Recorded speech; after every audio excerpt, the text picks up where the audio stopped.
that's the way it goes. I always start randomly. Here we go.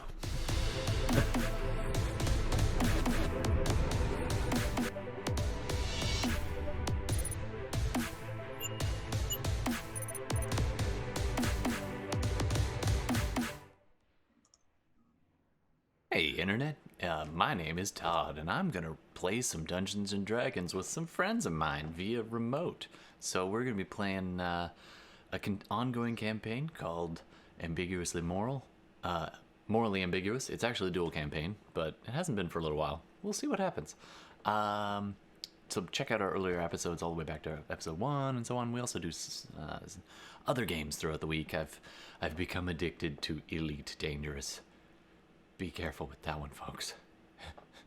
Anyway, it's fun though. So let's get started and do a recap and just jump in. We're here every Tuesday around 9:30 plus or minus, and you can check out all our stuff on YouTube. We do a podcast version as well in all the podcast places. So if you want to just throw us a follow or a like or a subscribe or a wiggly do or a wangly dang, I don't know the things these days. Something. We'd love your support and your appreciation, and just give us a listen. And if you like our stuff, tell a friend, and all that jazz. All right, let's go around the table. I don't know who's coming up next. Let's see. It's Gord. Hey, how's it going? It's Gordon, and I play Fenris, who is a lovable human shadow sorcerer. Up to all kinds of hijinks. Come on. Why would you do that to me? He's got his golden eyes and haunted look of a sad puppy kicked far too many times. I guess that's fair. He is mechanically lovable. Yes, he's lovable in game too. He's very charming, but yes, he does have a haunted look with beautiful golden eyes that some people covet. That give him away at every turn. Yes, and he likes to make shadow puppets for social activities. That's his thing, shadow puppets. Nice. Yes, absolutely. He was a kid. He just grew up making shadow puppets, and then one day they started attacking his enemies for real. That might be canon. That'd be beautiful. All right, let's keep going around the table. Also, with people who are here by audio only, we've got Benkuhm, played by Trent. Benkuhm is here to get out of jail again. I think we're in jail. I wasn't here last time, but I was here. Oh yeah, you guys have broken your way into a prison in search of an old man named Tian Telborn, a former cleric of Pelor. So you found yourself in a prison. Welcome back. Your head is scraping along the stonework as you walk through these halls. Quick question for you. Was it this prison? No. Okay. It could have been, if you want. One on a seaside, closer to the sea. This is a riverside prison, not a seaside prison. Yeah, it would have been kind of probably a jail cell somewhere in a portside city. If you want the seaside prison, that's like Club Med, the blue-collar crime. All right, and then coming around, we've got Bela and Darmita. Hello. Welcome back. Bela, I play Darmita. Yeah. And, Darmita is, I don't know how to describe her. She's angsty. She's an angsty bit. Full of the angst. Yeah, she's a Gloomstalker ranger. She is a fallen Aasimar who is busy finding out more about her twisted past. Well, I don't know that it's that twisted. It's kind of twisted. I would say you definitely have some mommy-daddy issues. Yeah, definitely mommy and daddy issues. More mommy, probably. Well, it's coming. Daddy is dead, but mama, you never knew. Not so much. Yeah. All right. I think I was with my daddy. I am pretty curious about your father, because every like flashback to him we've seen, he's just like, I'm gonna teach you how to kill really effectively. I'm like, what is this? Why is he doing this? Wow. Like, who is this guy? As a kid, He was badass. and as a I kid who guess grew so, up on a yeah. farm, that's what you do. You teach your kid how to shoot the 22, and like, you know, It could be that. I don't know. he Might was not a be. brigand, so maybe that's it, or maybe he knew the end was coming. Yeah. Oh, just before we move on, also to your left, who is not here today, he'll join us next week, is Archibald, played by Jay. So we've got his icon there, just to remind us that, you know, he's walking along in the prison walls with you as well. A dandy on the outside, but a rough and tumble pit fighter, duelist rogue on the inside. He is short, scrappy, has a powdered wig that when he takes it off, you know he means business. He's busy just attuned to his brand new Sunblade as well, so he's smuggling that into the prison. Open it! Okay, maybe not. And that brings us to inappropriately named Zeet. That brings us over to Darcy. Hi. Hi, I'm Darcy. Hi, Darcy.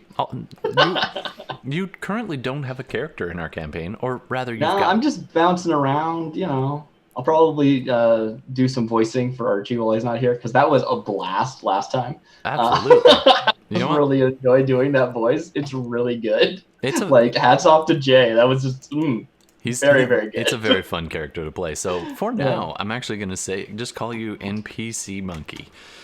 That's also true. If you ever want to be like, what's this guy do? I'll be like, all right, cool. I'll play that guy for now. All right. So NPC Monkey is going to be your official title for today's game. You also do some other stuff for us. Do you want to tell us about that? Yeah, I do a lot of the art. Obviously, a lot of these Roll20 backgrounds and stuff are not mine. Those were I got from like Patreons and stuff of other people who are more, you know, cartographers and junk. But the tokens, not the like character sprites, but like the ones that are just like tokens. The circle, face, those are mine. And there should also be like a group shot of all of us. That is, I'm continuously updating it as I like juggle myself, and I'm like, this is awful. Absolutely. I need to just like remove that fifth slot, or how many of us are there? There's a lot of us. There's a lot.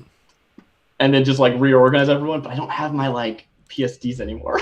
No, it's okay. Well, you're doing Anyway. really well for between computers, so I appreciate the art, the special art on the channel. I flipped over just as something that was a bit spoilerific came on the screen, so I'm going to leave that off. I was busy before the show. Oh yeah, you've been really busy. I appreciate that. So, and no doubt we'll have some more stuff for you as we go along. So you can always check out your stuff on the Instagram and the Darcy bits here on. Yeah, I've been trying to keep the Instagram up to date, but not anything that is hasn't hit the show yet. So that's been a bit of a like. Well, don't be afraid to name our stuff. On the screen right now. Oh, that's a good idea. Is that we've got the old man is your current one in the middle there, Boyd Scratchings. And so the old hermit who Bela discovered actually was a fallen deva who had shattered his mind, tore off his wings, and just collected stones along the riverside because he's a crazy old man.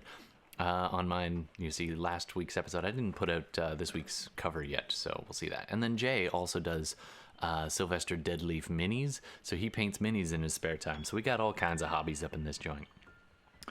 All right.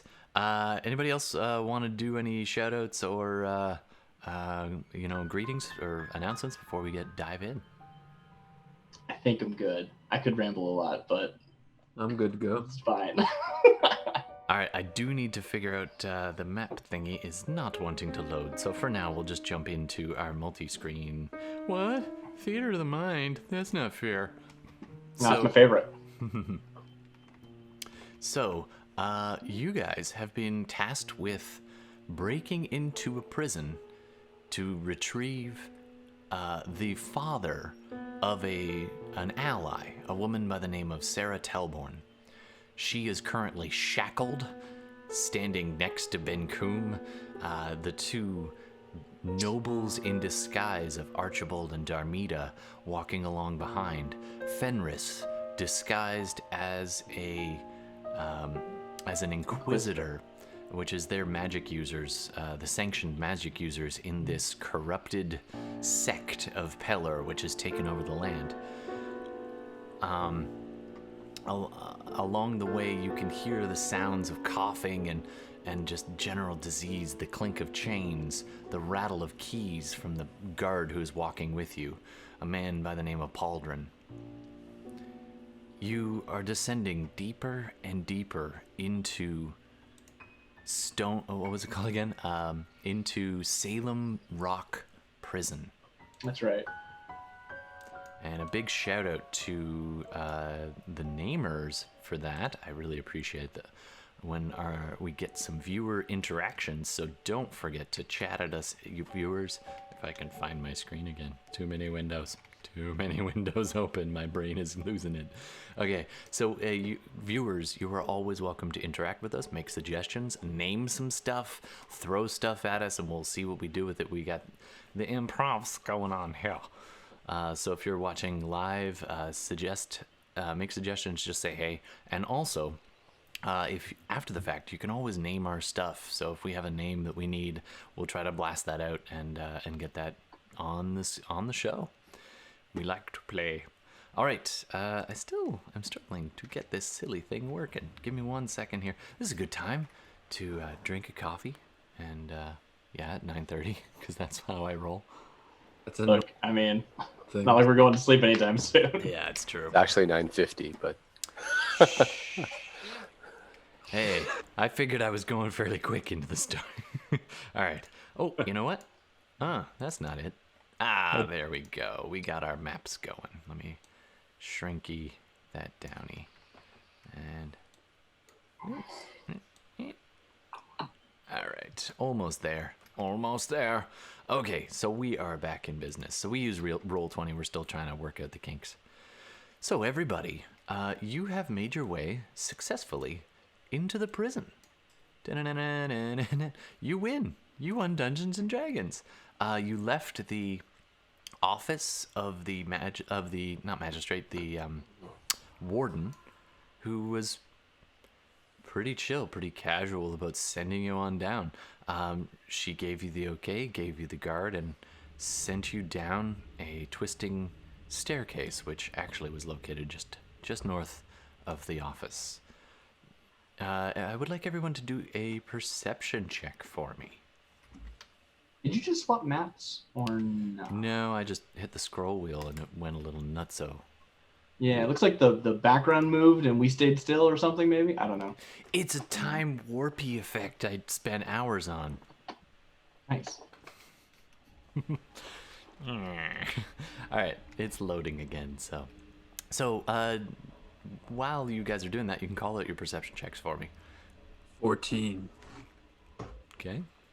15. You can roll for Archie there, Darcy. Sure. I'm gonna roll this. Does this say who's rolling or not? Yeah, I don't have the dice on the screen at the It moment. does not. It just rolls the dice. Great. Good. Yep.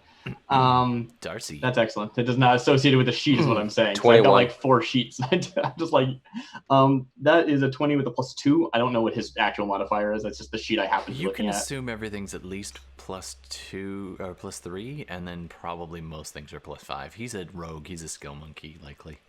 That's fair. I don't know off the top of my head, so I would say Yeah. minimum +5 for Jay's skill Well, monkey. you got at nature. least a 20. So Absolutely and Fenris got a 21. nice. So It was with a +2, so it's an 18. oh plus. right, that's true. That makes a 20. Okay, so as you guys are descending the stairs, the guard in front of you you can hear the creak of chainmail and the rustle of the gambus and the clank of soft-soled boots on stone, the scrape, some moans coming from below, and the air should be cold, warmer and humid, but instead it's this weird humid but cold. It's a very strange sensation. You expect it's got that closed in, sorry, clammy. yeah, it's cold and clammy down here. It's not entirely natural. It's not what you expected. It is it is not a nice place. And in fact, Archibald, it wasn't always cold. He remembers this prison does have rumors of being haunted, especially I believe it was the third floor down was supposed to be quite haunted. Guards used to have bets saying like, "Oh, I bet you can't take your entire duty on the third floor." But most people don't venture down there, and then they go further down to several other subfloors. And this is an underground prison underneath a garrison castle.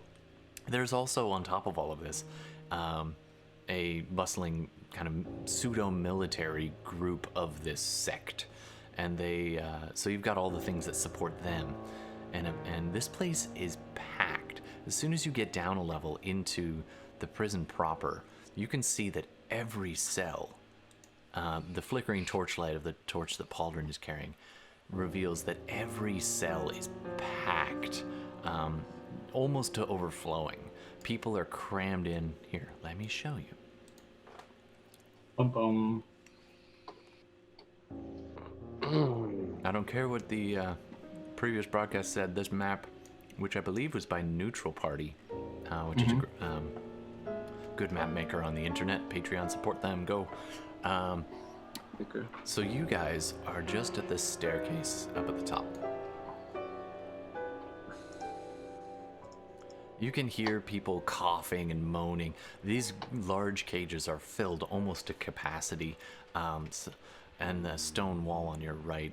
The sconces are mostly lit fairly well as you're going through here, and you can see kind of curious, depressed, sad-looking, mostly commoners. Not even anyone with a 15 or higher. It is unusual on that perception check, which I think is everybody except Benkuhm. It's unusually busy in here, but you also notice that usually in a prison, you can kind of be like, okay, you're in here because you're drunk, you were the town drunk, you look shifty, you probably stole something. All that, and they all like, these look like farmers. These look like just everyday folk, but in varying degrees of they've been here a while. So similar to up top. Yeah, and in fact, you can see a handful of cages that are empty and unlocked, probably indicating they've taken those people upstairs for a little walk or something. So, you guys are being led down by... the man sees you guys pause and turns around and says, "Hey, come on. I'll take you down to the Inquisitor room." Inquisitor room 3, was it? Yes, my lord. All right, then. Lead on. All right, so he takes you down the winding path. Let me just grab y'all. And brings you around to a processing room at the very end. That's way down at the bottom of the map. Okay. You can definitely hear, especially those who got 20 or higher, you hear the occasional yell or scream, and then silence, and then just back to the coughs and the various overcrowded rooms. You guys end up going through a very unpleasant room, and who has a passive insight that beats a 13? Does anybody have that? I doubt Archie does, and I know you just said that I probably have like a lot of skills. I don't know if insight would be one that he'd hit, but he might have. I don't know. No. You would need a plus 4 or 3 to insight. I've got 11. Okay, so you're all Got just 12s. walking along, huddled in your disguises, getting further and further down. You pass a guard station. Pauldron pulls out a set of keys and knocks and waits. All right. We can go through. He opens a door, and inside you get this tangy scent on the air. The whole place down here smells of sweat and mold and stench of feces. There are definitely, you've passed a bunch of slop buckets in there. This room is actually fairly well lit compared to the individual cells, and the hallways are fairly well lit. This room has at least 3 sconces burning, a lot brighter than before, and immediately you can tell why as you walk in. There's a large table with a vice and a rack on one end. You can see various implements of torture and another brazier burning just to the left of the door, red hot. It isn't currently in use, and it doesn't look like it. The room hasn't been. It's not currently in use as far as you can tell, but it is definitely a torture room. Pauldron looks around, glances in this door to the right, a barred cage to the right, and turns around. Where they keep bards? Yeah, if they're smart about it. And then he says, "All right, come on through." As he's going, anyone with a passive perception of over 12? I think that's most of you. Yeah. Okay. You see him stop, turn back to the barred gate. Barred gate? That doesn't sound any better. It still sounds like barred gate. Barred at a barred gate. He reaches into a pouch, pulls out a half loaf of bread, or like roll kind of size thing, wrapped in a cloth. You can tell by the smell of it, and a couple of crumbs fall off. He knocks on the bars, and sets it down and kind of squishes it through the cage. Then he turns back to you guys.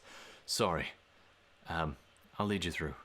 And he walks around the table, uses another set of keys, and opens up the door and leads you through into like a storeroom. Opens another door and takes you to some stairs leading down. Can I ask a question about these bars at that gate? Okay, I'm just gonna ask it. Can an imp fit through there? Could an imp? Yeah. Oh yeah. Okay, so like It he's would have to been here. squeeze. He's just been invisible the whole time, right? Nice. Absolutely. Sure. Like previously he was tagging along as a raven, but I think that'd be a little conspicuous. So Right. switch He just to went invisibility mode. invisible. Let's go. And he's So he's hanging just been out. tailing you guys. Okay. But I think the curiosity is going to Actually- get the better of him, and he's going to go check that out. Which doesn't have to be on camera, but like I think he's going to like at very least Absolutely. be slow following you because. I was gonna say, so Benkuhm, I want you to do an intelligence check for me. Benkuhm is our Goliath barbarian, but I don't think int is your dump stat, is it? Is Trent there? I am here, yes. Benkuhm is lying in wait for the right move.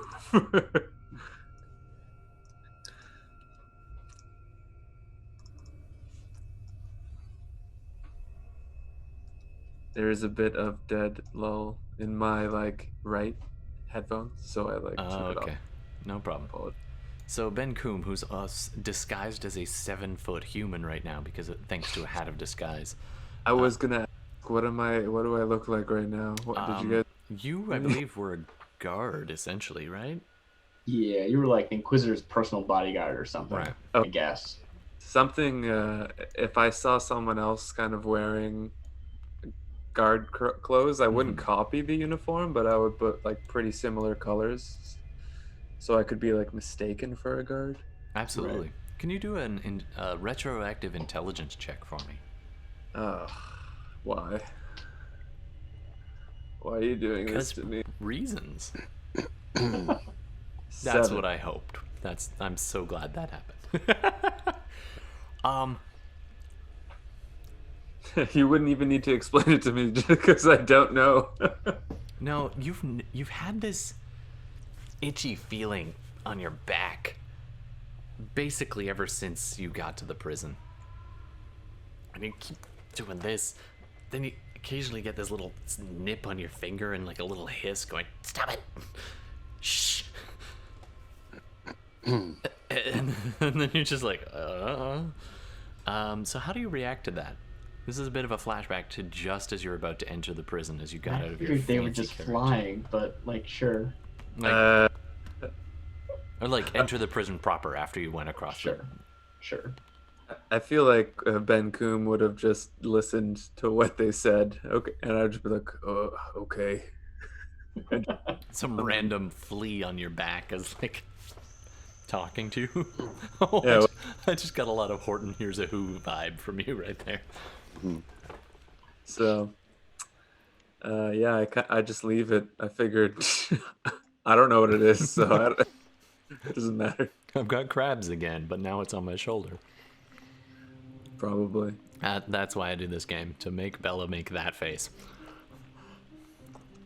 So we're with Sarah Telborn? Yes, she is with you. Thank you for reminding me.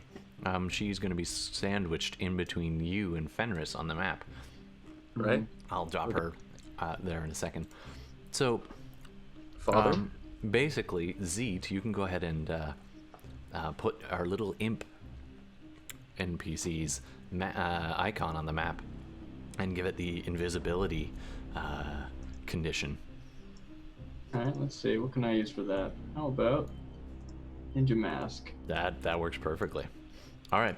So while the rest of you continue on, that itchy kind of feeling finally leaves Benkuhm as you duck through the low doors and start to descend down the stairs.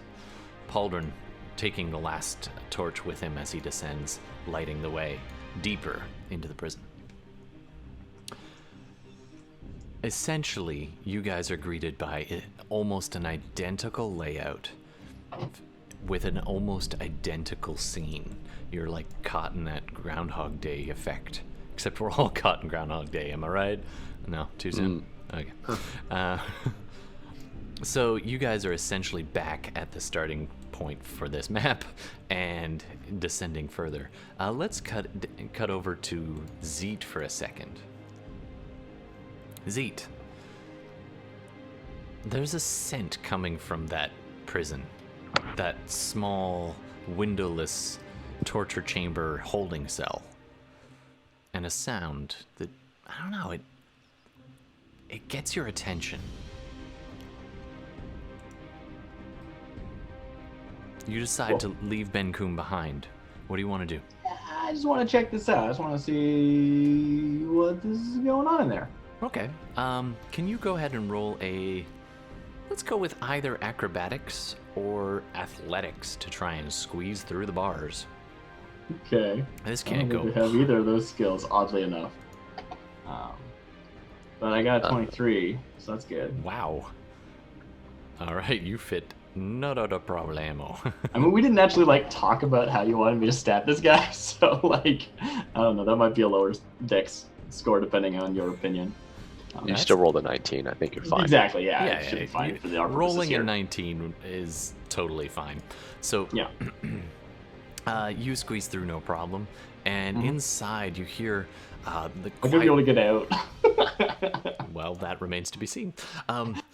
You hear this crunching sound and this. I'm actually going to take Zeet away from you, and Darcy, I'm going to ask you, who's in the cell?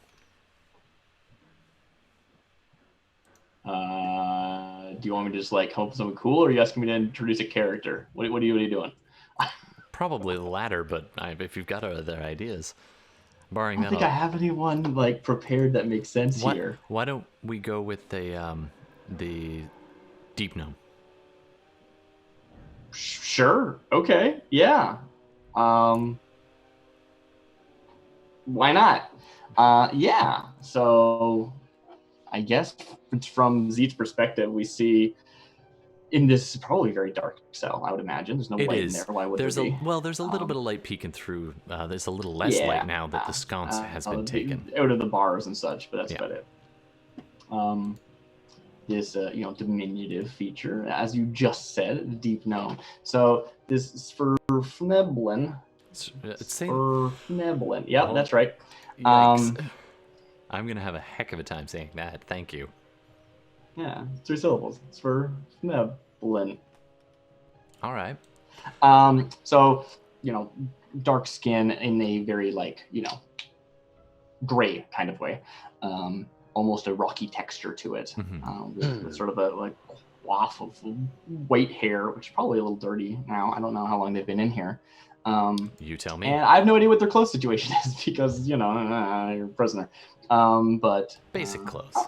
Yeah, I mean, maybe they don't have their hat, but otherwise they're wearing their normal clothes, which is purple shawl kind of look. So she hears a slight scratching noise after the big people have gone, and she peers out the bars a little bit just to see what's going on, and she can see her hat hanging over there near some of the torture implements on the wall. Okay. So she's sitting there munching on the first loaf of bread she's had in a while. I'm sorry, I'm gonna have to ask you for her name so I can put it up on the stream. Her name is Felicia de Tander. Darcy, you're killing me. It's just Felice. Felice, how do you spell that? Philees. Felice. All right, Felice. So Felice, how came you, in the improv world, this is called pimping, how came you to be in the prison of the Knights of the Eye of Pelor? So Felicia de Tander is sort of like a local hedge witch kind of figure, right? It's less of the town folk and more of the hamlet folk would, go to the witch in the woods sort of situation. I imagine, especially with the eye sort of cracking heads and people somebody was like, oh, go easy on me if I tell you about this witch in the woods that is going to be, clearly that's the person you want, not just me, Joe Schmo, right? Where did you get this healing potion? This wasn't one of ours. Tell us, and we won't take everything you own. And they did. So, that wasn't too long ago. You've only been here for a little while. Okay. You do find yourself hungry, on occasion beaten. Some of them are worse than others, and the Inquisitors, something about them chills you. Makes you not want to spend any time in their presence. No. You've only seen one up close. That was the one who told the guards, as he was selecting people for interviews, they called them. Of course. He was the one who told you, had pointed you out for an interview in the questioning chamber. Right. Fortunately, he hadn't come back in a little while. So, you've been left in here for the better part of a day and a half. It's always weird when you try to kidnap a spell user. We ran into this exact thing where last time we were in this prison where it's like, cool, the camera now opens on you. What do? I just Misty step out. What are you talking about? Why didn't I do this days ago? Absolutely. Oh, sorry, we're getting a little audio crackle. Just one sec while I see if I can fix that. We're going to edit this out in post, and remember, folks, hit the little button and do the things with the Y. Why? It's a bell. Okay, there we go. I think that's better. Oh, man. my audio gets very confused. It's because I'm making my computer do things that it's never designed to do. Yeah. Anyway, so Felice has been stuck in this cell for a while. You have heard rumors while you were in here. Some of the townfolk. You were warned by Miss Agnes, who you once gave her a tincture for a bad wart. She's like, I saw them take Duggery's. You know, the mage.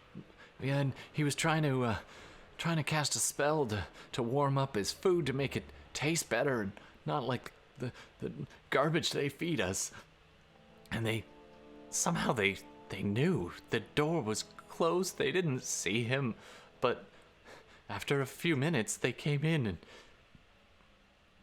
they came in and yelled at us all and said who was doing the casting, and he stood up and said it was him, and they took him away.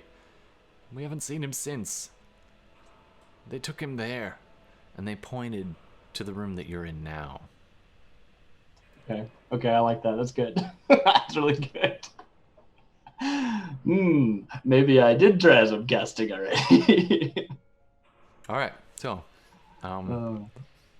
there's only really been one person who has been relatively nice to you this whole time, and that's one of the guards. You think it was the man who left you the bread. Right. He's the only one who seems to he's been sneaking other people quite a few things. A little bit of extra bread here and there, a bit more of a leniency, a warning instead of the back of a truncheon. Not the front of a truncheon, the back of it. While we're like touring the jail, I turn back to Darmita and I go, "Wow, this jail is much nicer than the jail I was in. If I could trade jail positions, I would like to stay at this one. They have latrines. Do you think that they do that? Do you think that you can just upsell?"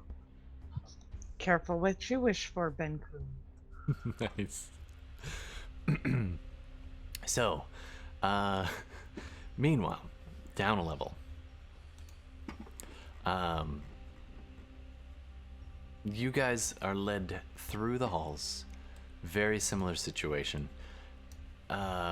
Archibald, as you're being led through, you're not taken to the same kind of torture chamber as above. You're instead brought to a side hall. Archibald makes a casual comment as he goes by. He's like, that one there used to be mine, my dear. He whispers to Darmita, and he points at a cell nearby. They lead you to the end of the hall, and take a right, take a little twist around a corner. Here it's almost all single cells, and again, they're all stuffed over capacity. At least 3 or 4 people in each cell. Pauldron again opens up the gate, or opens up the locked door, leads you inside. Now, fortunately, this one is not a torture chamber per se, but is rather more of a actually, that's probably a latrine now that I look at it. Anybody need to go? Pauldron says. No? Alright, we'll go to the room I wanted to take you to. Okay, it is the same basic layout as the one before, with the braziers and the holding cell and the rack in the middle. This is one flight down. Alright. Pauldron's... Alright, the warden said you can use this room, and you needed a prisoner. Which prisoner? Her father, Chen Telborn. Do an insight check, please. Okily Shit, dokily. this guy. I'm gonna read him like a fucking book. Are you ready, guys? Do it. I thought you were gonna say I'm gonna read him like a fox, and I'm just like, yeah, that sounds good. Yeah, I like that. I'm gonna spend a luck point. That's what they're for. It is what they're for. I'm reading him like a box. Are you kidding me? Never mind. Oh no. I know. Double sixes. A 6? I know. Oh, sorry, double 4s technically. All right. 4 Well, the rest of followed you by a roll. 4. Hopefully, you roll better than me. Benkuhm, managed 8. an 8. This man smells like soap. I do think this might be an Archie situation, so I will roll an Archie roll for Sure. insight because he's paying attention to this stuff. I'm sure Darmita is going to roll too. Hopefully she rolls better.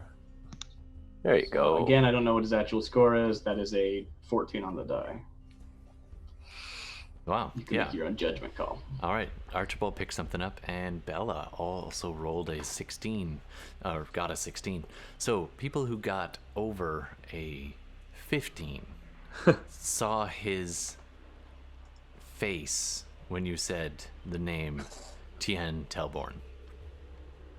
And he kind of looked confused and troubled. And then he frowns a little bit, glances at each of you, and his eyes lock on Sarah as though he's running through a mental checklist. Brown hair, about approximate build, about the right age. Hey, what the fuck are you thinking right now? And that explains the 8. He kind of gives himself a shake. He's like, oh, nothing. I just thought I recognized. I'll be right back. I don't know where he's gotten to. I'll be right back. What, he just walks around the prison? What kind of fucking prison is this? Listen, Pauldron, is this your name? Points. We are here with Tien Telborn's daughter, an infamous bandit who can tell us where Golden Eyes, the one who's being hunted. It's an imperative that we bring her father here so we can crack her and find out where she's hiding this Golden Eyes person. You read his face as best you can, but you don't get much. Maybe it's just the way he's standing, but from the angle that Darmita and Archibald are standing, because they're the nobles kind of off to one side, you can see his hand clench and then almost relax in a sort of... He seemed hopeful for 1 second, and then he looked at the Inquisitor talking about, and then he lets go of that hope. You've seen people lose hope before. This was it. He nods. I will return shortly, my lord. And he turns and leaves the room. What the that about? Upstairs, in the room with the little imp and Phyllis? Felice? It's basically Phyllis. I heard someone mispronounce Phyllis. I thought that's a good name. I'm going to use that. Felice. Felice, yeah. So Felice is sitting in there, and there's a drain in the floor. It's actually a fairly sizable drain. And she hears the talking from below. Do something with that? The drain actually connects one flight down to the interrogation Yeah, it room. just pours into the next one. Exactly. Saves on Sounds plumbing. awful. Yeah. Hey. Is there one above me too? Top floor is the luxury apartment for a reason. Yeah. Yeah. Come on, internet. Don't die on me now. Come on. You got this. You can do this. No, you can't. My computer's having a conniption. Hold on. I can tell, yeah. Come on. Whoa. Are we back? We're going to take a little break at this moment. Felice can hear them down below. Actually make out the words... Oh, hey, I think we're back. I can make it out quite clearly. The people conversing below, and having heard nothing else for a while, kind of just tunes in, try to get some intel. Can I have Felice, very first roll of the game, roll a perception check, please? Yes. Wait, no, I haven't rolled stats for her. Dude. Rolling stats. I always do this. You know I do this. I know you do. It's very important. We will come back to you then. So, one flight below. You gotta roll stats live because otherwise, I don't know, I could re-roll them or something, and that's no fun. Also before the game. If they're not live, they don't count? Exactly. I think they do. Well, that's fair, since we have this. No. All right, so down below, you guys are left alone in a torture chamber. What do you want to do?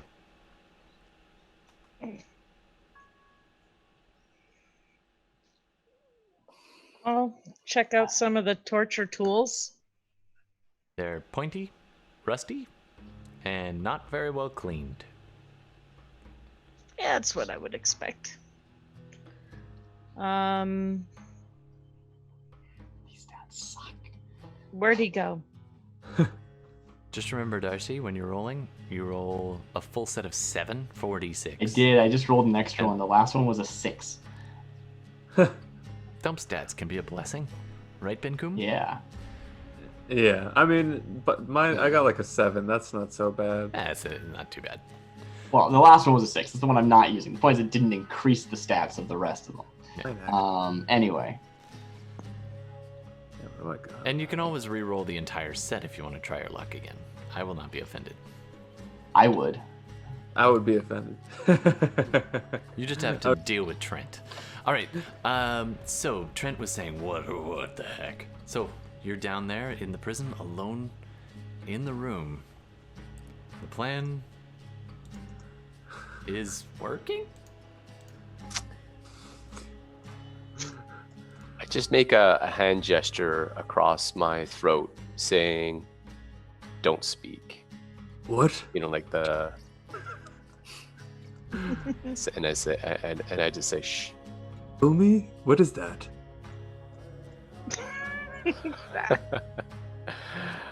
Fenris, your plan, I do not understand it. Shh, Benkuhm, shut up. Just shh.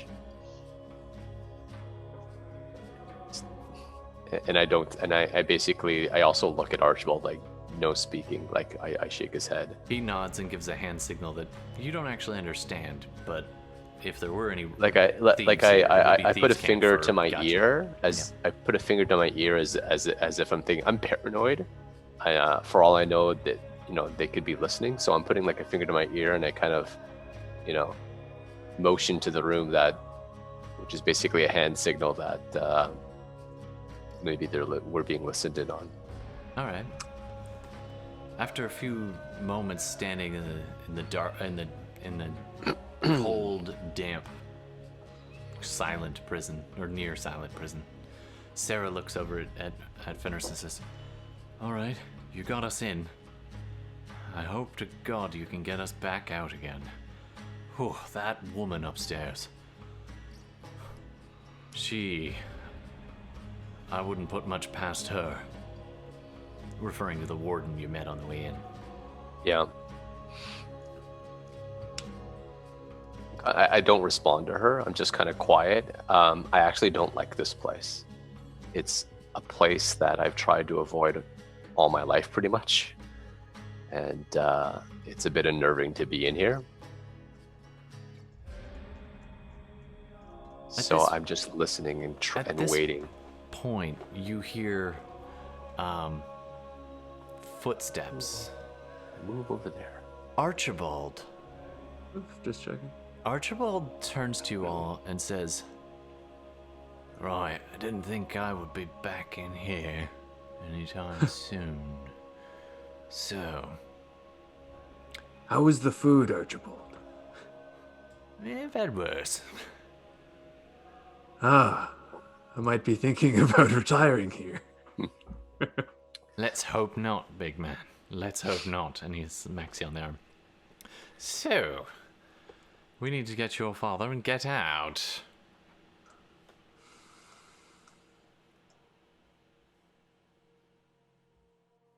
Yes, the plan that I am now in on. That is what we are doing. So, Archibald starts digging through some cupboards, digging through, looking for any kind of paperwork. After a little while, he makes his way over to this connecting door and tries it, sees it's locked, kind of looks around, points at Darmita, makes a motion. You don't have thieves can't, do you, Darmita? No. Okay, so that's okay. He motions for you to listen at the door. He's like, listen. Warn me if anyone comes. He reaches into a little pouch that he's got. He unzips it daintily, pulls it out of a handkerchief, and selects a couple of different picks, closes it back up, and gets to work on that intervening door to the other levels. Let's see how he does. Plus his skill's going to say at least a +5. It's not the most robust of locks. It pops with some difficulty. Ow, god damn it. He, with a roll of 11, probably landing around a 16. It's enough to get the lock, but the lockpick snaps. Oh, that was one of my good ones. Puts it back in his case, zips it back up again, tucks it away. I'm kind of just in the corner, waiting and listening and preparing myself. Absolutely. Hopefully it's it's her father, or the wait hopefully. drags on and on.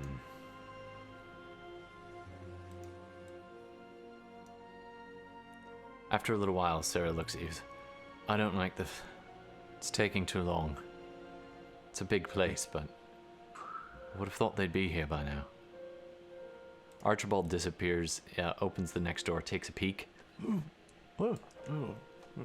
Disappears into the next room without making a sound. Leaves the door open, though, and starts rifling through some of the boxes, crates, papers, and all of that. There is a desk there, and he starts going through it. There's some notes. He starts sifting through in his Archibaldian way. Archibaldian way. Yeah. That's a very strange turn of phrase. What else does anyone else want to do? Darmita, you can see the hot braziers next to you. There's a little wood stove there for warmth. You can also see the bars of the holding cell off to your left. Did he? Or your right, sorry. I'm going to try the door. Sure. You go back to the hallway door. Yeah. Sorry, I moved your character. Yeah. You go ahead and make a stealth check for me.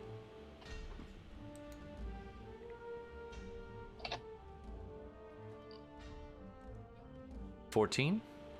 It's a creaky lock and mechanism. As you pull on there, it squeals a little bit, and you're like, you wince, and then it moves. It is unlocked. Yeah, I'm gonna walk out. Okay. You take a step out, and you can see there's probably about a good 30, maybe 40 feet away.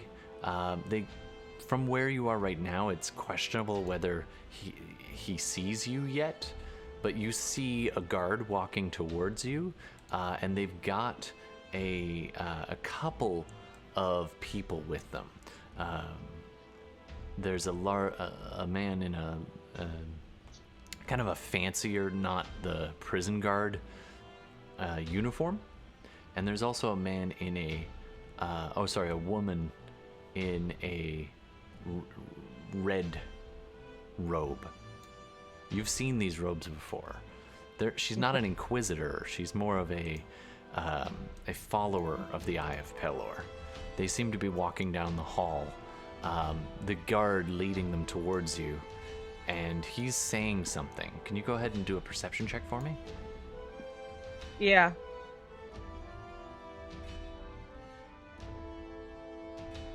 Ooh, not great. They're talking, and you can make out that they're saying something about this way, and everything else is lost to the echoes and the murmurs of the pitiful folk in the prison. They're getting pretty close. You don't see an old man amongst them. I'm gonna run back in. Okay. To the cell and tell them. Was it the same guard who brought us in? Yeah. I'm gonna tell them he is coming back. He does not have the old man. He has And I'll describe the other two. We got to get out of here now. This is an ambush. Just So- hold on. With that, I'll make my perception check. Sure, go for it. What did I get? I got 20. Felice, upstairs? You've heard them say, we've got to get out of here. This is an ambush. Sounds like somebody's plotting some kind of escape. Ooh, now might be the time. By the way, there's this scratching sound next to you, and is Felice trained in Arcana? She is, right? Yes. Okay, can you roll Arcana for me? Sure. 16 will do it. So one of the ways that they are able to monitor magic is they'll have wards etched into doors. Nothing too fancy, but if they have enough of the ritual and enough ability to spellcast, they can spend a long time just etching a small warning ward in a doorway, causing it to either glow or make a bell ring or give some kind of indication of a certain trigger condition. Yeah, especially if something goes through that said door, or is within a certain proximity of that ward. It's kind of like a variation on the alarm spell. Now, most of the prison doors, at least the ones Felice has been in, have had this little etching in a kind of. It's not. Some of them they cheaped out and used more tin than silver, but it's in a silver kind of script just around most of the doors, at least the ones she's been in. This entryway you have into your little holding cell has that etchings on it, and you'd bet dollars to donuts that it would probably signal if you were to try and Misty Step through it. Cool. Well, I use Misty Step as an example because of the previous, game. She does not actually have Misty Step. I don't think that's a druid thing. Maybe it is. I don't know. Either way, I don't know. doesn't have it. Darn, I was just building this whole encounter around that. Yeah. But instead, she's gonna hear people downstairs, and I think that's the thing, right? Is like, if I cast magic, they're gonna know, but if I'm with other people who are trying to escape, there's a better chance that escape attempt will work, right? Yeah, at the very least. And what's So sorry, she this might starts be a to two-person scramble. Yeah. Go Okay. ahead. Yep. I was gonna say, what's her alignment, but don't answer that if you don't want to. No. So she starts to scramble for supplies. Now, she doesn't really have anything. She's a prisoner. Why would she? They did bring. I'm imagining there's like, I don't know, like some straw or something as bedding Yeah. or something like that. A little bit. She starts to like go through that, and she is trying to make a not rudimentary, like a small fire, right? She's going to take bits and pieces and use a survival skill to just get the smallest flame. Improvised tinderbox kind of thing. Yeah, totally. Okay, go ahead and roll a tinkering. No, I'm just gonna make a survival check to make a fire. That's Sure. fire making. Yeah, that'll work. What'd I get? 17? 17. 17. It's smoldering. It's starting to make a little bit of smoke. And she pulls a little bit of gauze out of the inside of the shawl she's wearing. Yeah. And it's not that'll work. Quite there. Collects she doesn't care. She just needs the smoke. Okay. A little bit of smoke, and we see her basically cup the smoke with the piece of gauze in her hand, and there's just a clap, and she disappears. I'll meet up with you in a moment. All right. We'll get back downstairs. Absolutely. Back downstairs. You guys have. I motioned Darmita to stand next to Sarah, partly because Darmita has Sarah's weapons. Right. Benkuhm gonna attempt to hide. There's two conjoining doors, right? Yeah, there's this door here, which Archibald's in the far room, and then there's the holding cell over here, and then there's the entryway. Where is Sarah? Sarah is She's literally next to right next. Benkuhm. Yeah, she sidesteps and she's looking over into the room with Archie right next to you. I've put her icon with the person with the bow. Weapons. Okay, she shrugs out of the manacles that she had on that were trick manacles, I guess. They're Or- She had the coming. key. in Oh her right, cheek. she I gave her the key in the right cheek. she yeah. took it out of the cheek and unlocked herself. Well, I guess Are we Plan coming B. from? Yeah, Well- they'll be coming from the hall, just north that north door. Could I hide in this holding cell just right here, or is it locked? Go ahead and check it out. It is currently locked, but the bars don't look that tough. Or my last one is: does the hinge of this door open? Can I hide in the corner of the room with the door hinge kind of covering me? I guess, or the table. I don't know. I was gonna say it opens into the hall, so that would actually be really funny. You're standing there, it doesn't cover you, and you're like, It opens No, into the hall from where you are, so away. Benkuhm somewhat trusts the guy coming back, but I don't think he's gonna hide because he needs. He'll just wait. Like when they come in, he'll make sure he's at the back of whoever comes in. Okay, so you still he'll wait- stand in the corner.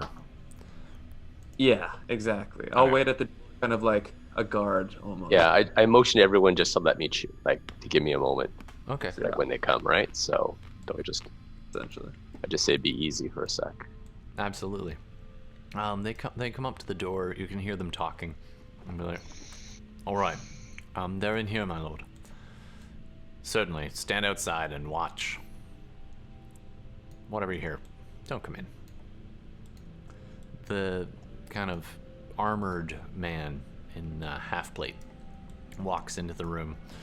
This is not Pauldron. He is no longer there. He's waiting in the hall. They walk through. He's the first one through, and as soon as he opens the door and steps in, he sees Benkuhm standing there, all 7 foot of him. Bow respectfully, I guess. I don't know. Some sort of like nod of respect.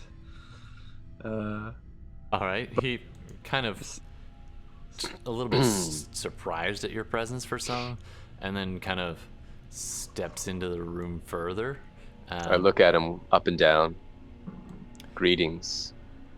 He's wearing the accoutrements of a knight of the Eye of Pelor, and he nods at you. "Greetings, Inquisitor. I see that you've been far afield, and you've been informed you've captured a brigand." Yes, I've been gone for quite some time, actually, hunting brigands in the mountains.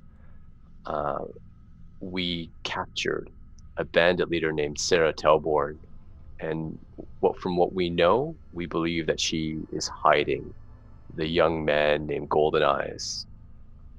Huh. From the last time I was here, again, a while ago, I believe her father was here, Tien Telborn.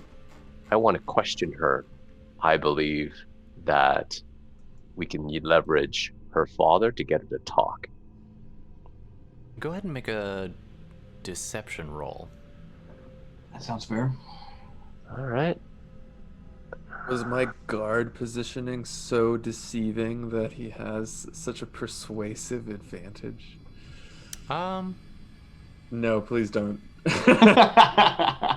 Benkuhm is just very tall and 21. I don't think he needed it. 21 from Fenris. nice. He nods very matter-of-factly. He's like, "Of course, I'm told that the guard outside said there isn't a man of that description here anymore. Perhaps you know, Miranda." And he turns and points to the woman in red, and she kind of glides up next to him. She looks at Benkuhm almost hungrily, and then glances back at Fenris. "Yes, we seem to have a little problem with keeping prisoners healthy, and I'm afraid to inform you." And her eyes flicker over to Sarah, who is standing there with her arms behind her back, actually holding the bow, not holding, not shackled. Darmita standing a little bit in front of her. "I'm sorry to inform you, but I believe your father is quite ill." Is that a lie? Go Just ahead out of the... Go ahead and roll. Do Insight checks, yeah. For some reason. Did you just roll a natural 20? Yes, I did. Oh boy. What's that for? Deception? Yeah, I guess.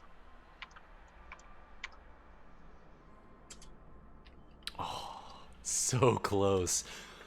Just for the listeners, for the podcast version, Darmita rolled a 17.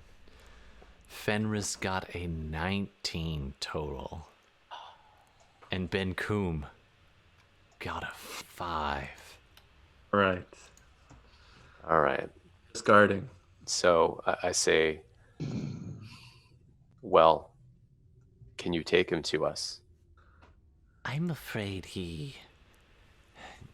we're worried he might be terribly contagious. Perhaps you could write a note. We are limiting contact with him. He is quite delicate. She's staring at Sarah's every move.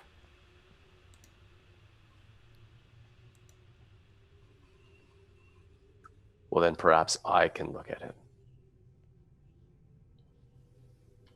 I see you trust your abilities in the arcane arts, Inquisitor. I'm sorry. What was your name again? I give her a nod.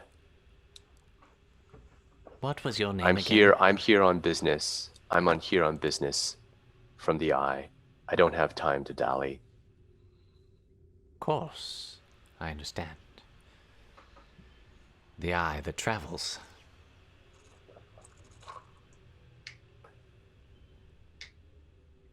Yes. Can you take him to? Can you take me to him then? She turns to the guard and puts a hand on his shoulder and says, I believe if the Inquisitor wishes to pull rank and insist on seeing him, we should take him to her father.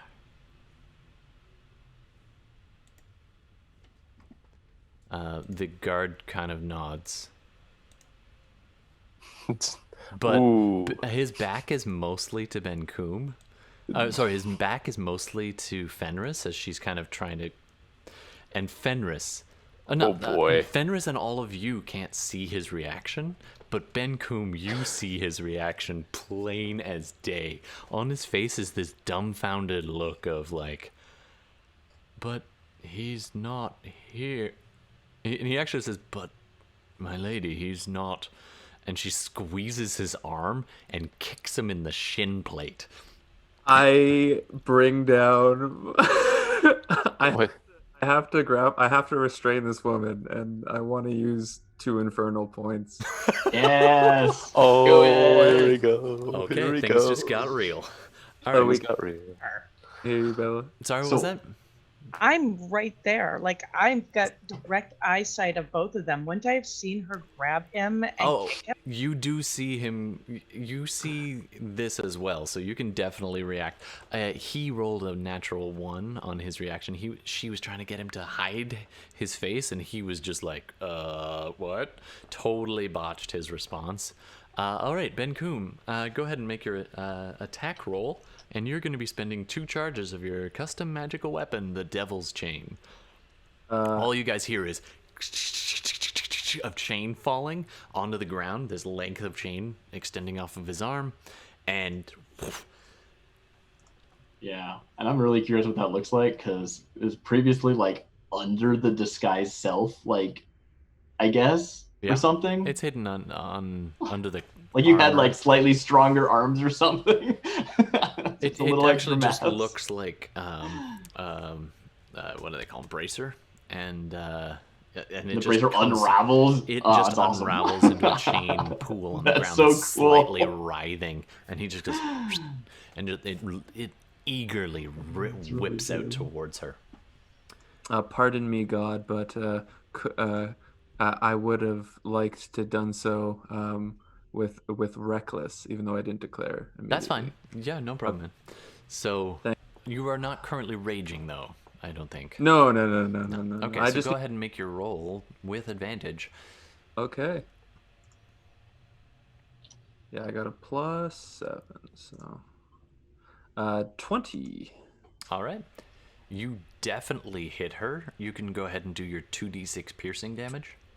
Oh wow, 2 natural ones on that 6.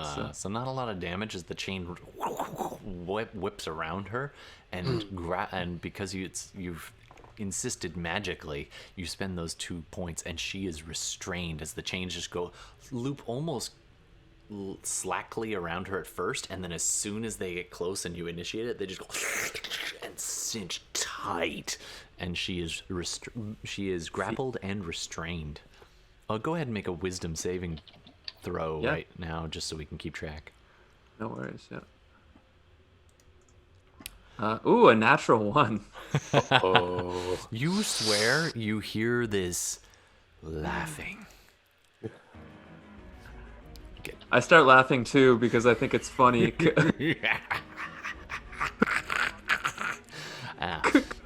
This door? Just 5 feet, like. Yeah, you can shift 5 feet, no problem. It is currently open, and it opens into the hall, though. But you would be able to. They would see your back. Under my best kind of whispering voice, I'm not as good as these guys at doing the whole performance. I just go, "He was lying." Can I? Is it all? Are we all rolling initiative? Yeah. Go ahead. Darmita was actually holding something there, so. Yeah, I mean, I think all of us were about to do something. Yeah, go ahead and roll initiative just so we can keep track of. Actually, let's go once around the table, and then we'll do it. Okay.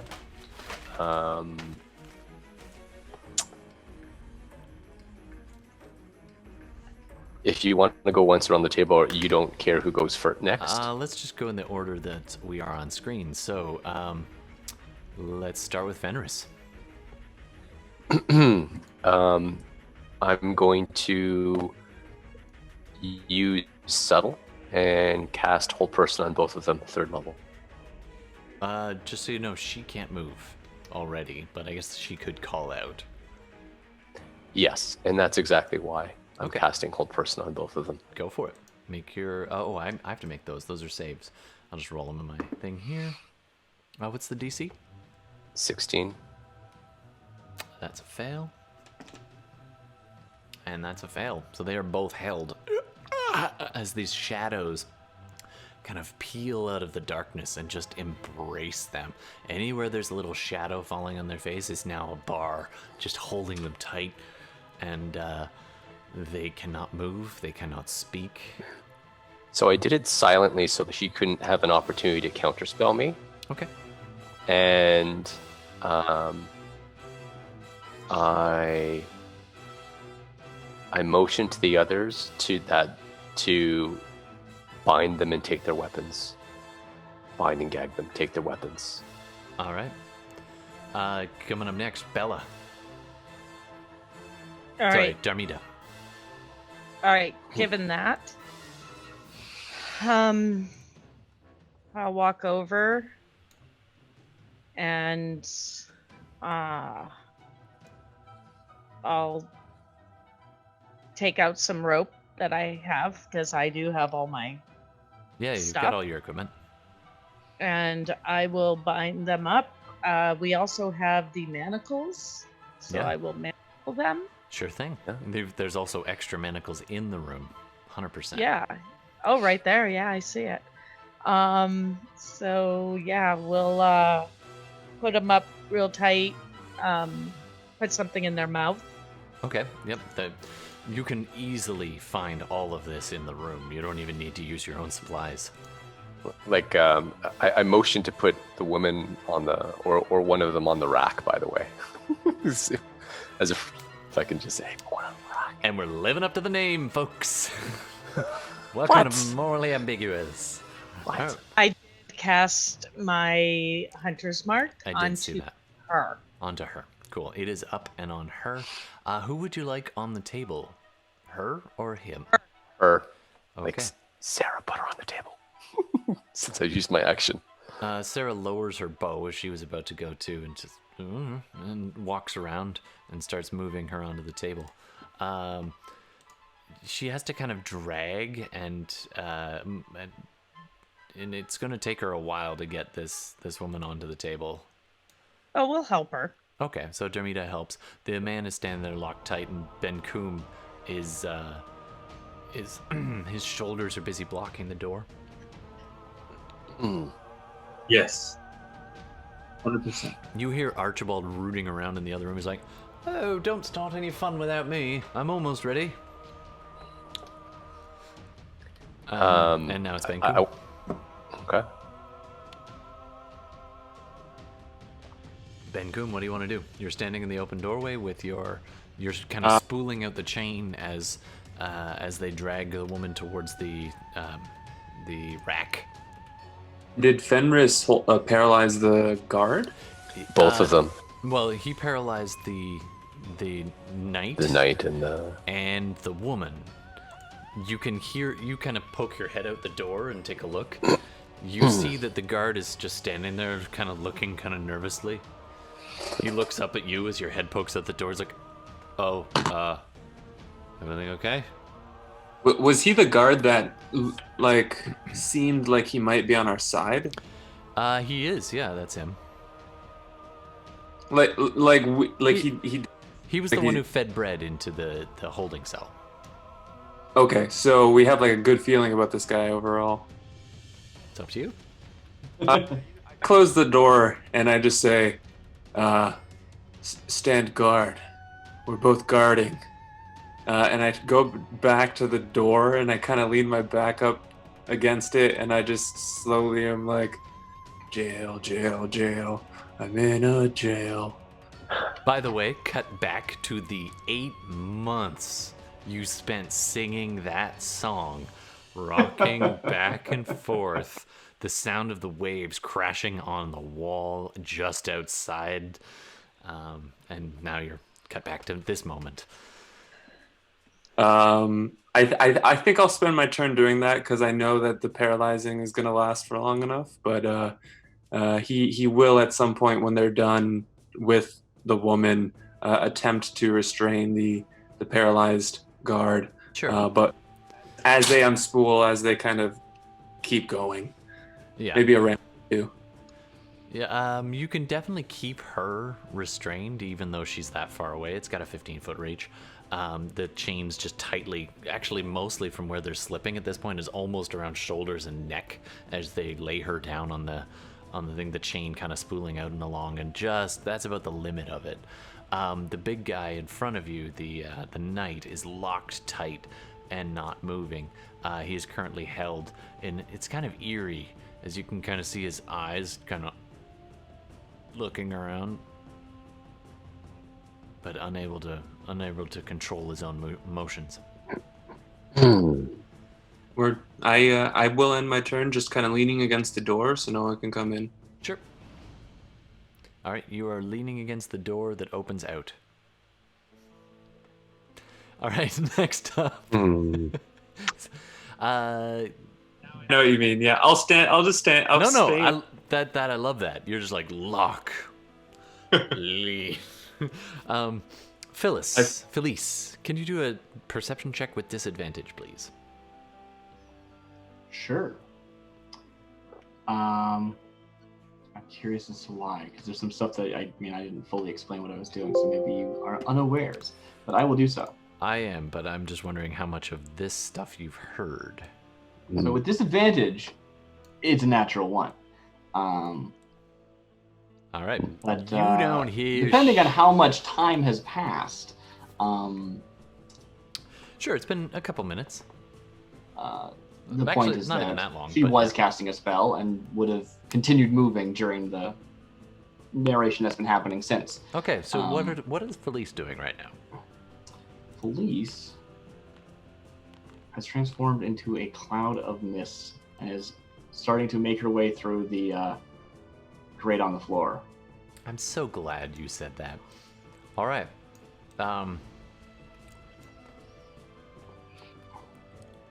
She hears... Maybe it's further than I assumed, but yeah. Well, it's it's a good 5 foot thick floor probably, Okay. and so Sure. it's going to take a little while to go through as this mist pours out through the grate, and Yeah. into the downstairs prison gate. I've where you're escaped hearing this into muffling.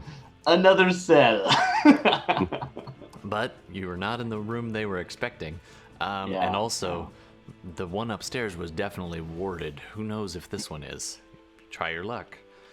Yeah. All right. Well, So you are now in the level with them and can hear what's going on as you see them as you kind of shimmer through the kind of like my image is doing right now, cutting in and out.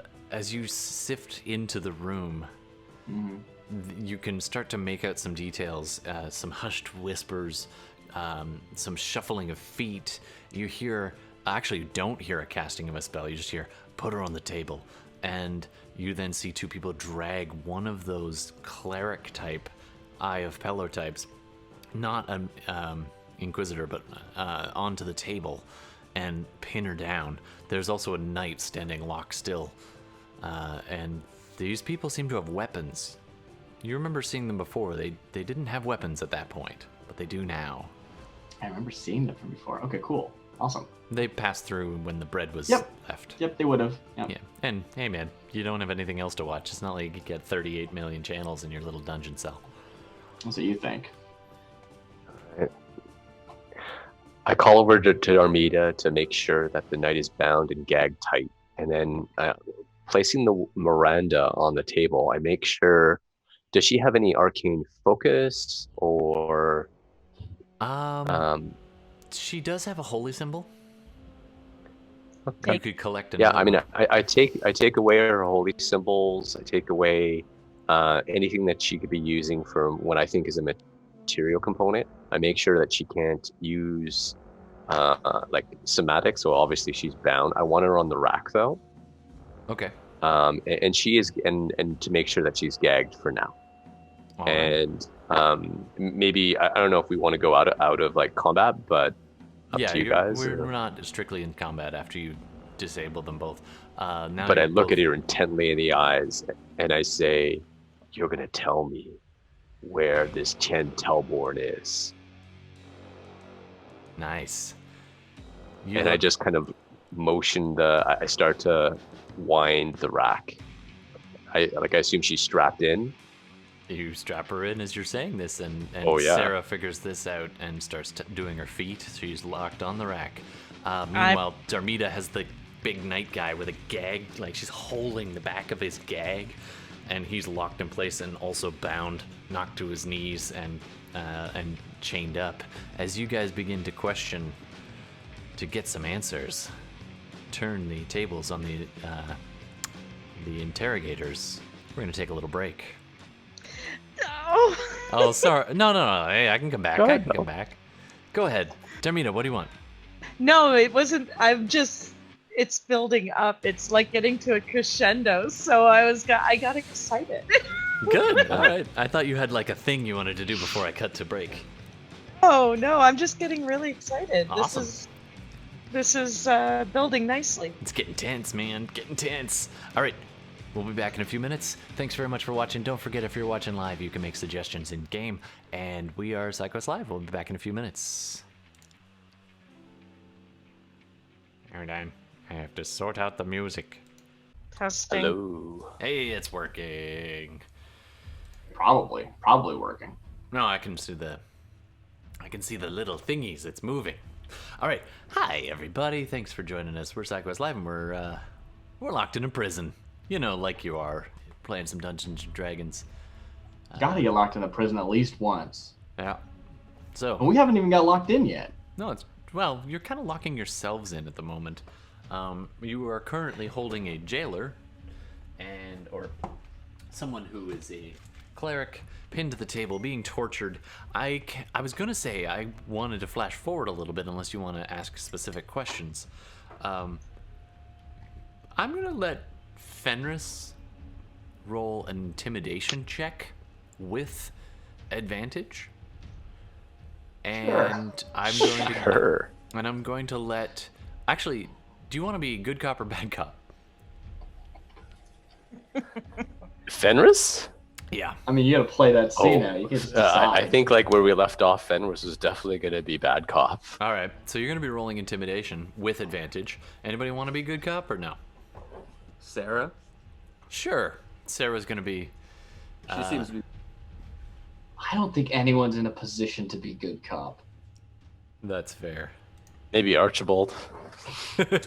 He's not. Hello, what's going on in what's here? going on? Hello. He pokes his head Don't through, do that. says exactly that, and sees what they're doing to her. He's like, oh my. All right. Yeah. I rolled an 18. Damn. All right, and we'll also have Benkuhm roll a. Let's see. Let's RP this. As the hold person wears off, because it can't last indefinitely. Also, you want her to talk. Yeah. Yeah. Miranda, strapped to the rack, being presumably tortured or at least threatened. Hold on. At minimum. Well, what are you gonna do to her? What are you thinking, Fenris? Well, I want her to answer her questions, and if she doesn't, then yes, I am going to be turning the rack Yeah, Tighten drunk. it and up. turning up the heat on her. Absolutely. And I want to know where Tien Telborn is. I want to know why he wasn't brought to us. Because I'm very suspicious now, right? Absolutely. And I'm still keeping on the guise as the Inquisitor. So I'm playing the role of the Inquisitor. I've come back and you guys are screwing with me. Look, you don't know what you're messing with. It's not worth it. Just give up, and whoever the hell you are, maybe we'll let you live. I told you who I am. Now tell me where this Tien Telborn is. You start ratcheting it down. If you were who you said you are, you would know that he is not here. He's gone. He left. He disappeared into the dark. Escaped? He fled down the hole. And her eyes track towards the room where Archibald is currently sifting through things. He's like, he went down there. They never brought back a body. But that's not all that different. Can I spend a plot point Sure. Yeah. and just have a flashback to that boat that unfolded to connect the dots? Sure. I'll tell you this much. You get a quick flash, but you don't grasp much of it. But you get an idea, because you're starting to put the pieces together. Do the mental math. Yeah, one Does question... this connect to that spot? Well, I know that spot was before it was near the garrison, and a freaking boat unfolded out of the side of the It mountain. was fairly far away. I mean, you guys had escaped, and we'd kind of hand-waved walking through a bunch of tunnels. So it doesn't geographically line up. Oh, I see. I will say that you might pick up that it could line up temporally. The timing of this. Sarah leans in and whispers to this woman and says, "When did this happen?"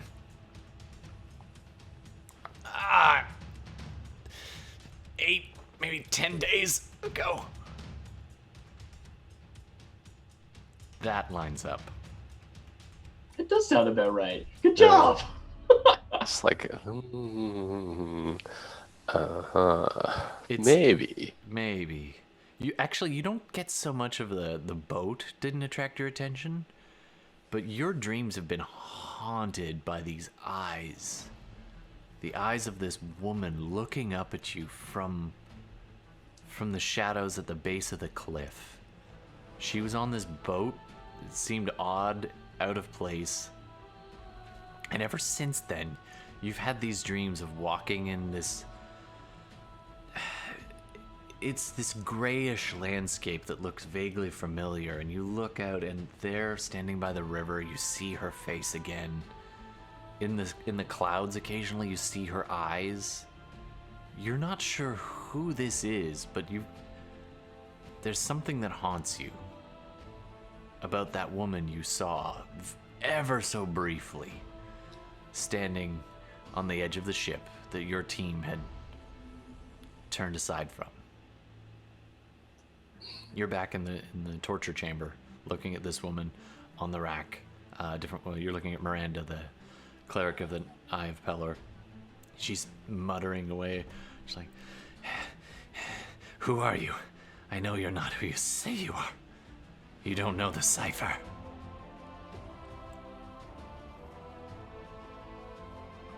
I gag her. Okay. I say, and I turn to Sarah.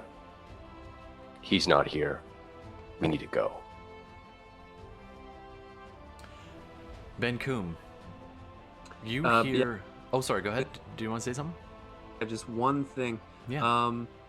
But for all the jokes I am playing up about wanting to vacation in this prison, Benkuhm did leave his last prison wanting to not put other people in that position. So Okay. he understands that this woman is the warden. This woman isn't the warden, but she's one of the employees of the Eye of Pelor. Of the Eye of Pelor, right? Yeah. And No. she's like, That's the high woman up. on the table. yeah, the guard just like from the prison, right? The guard from the prison on the outside, he works at the prison. He just kind of works here, as far as you can tell, anyway. But, Pelor?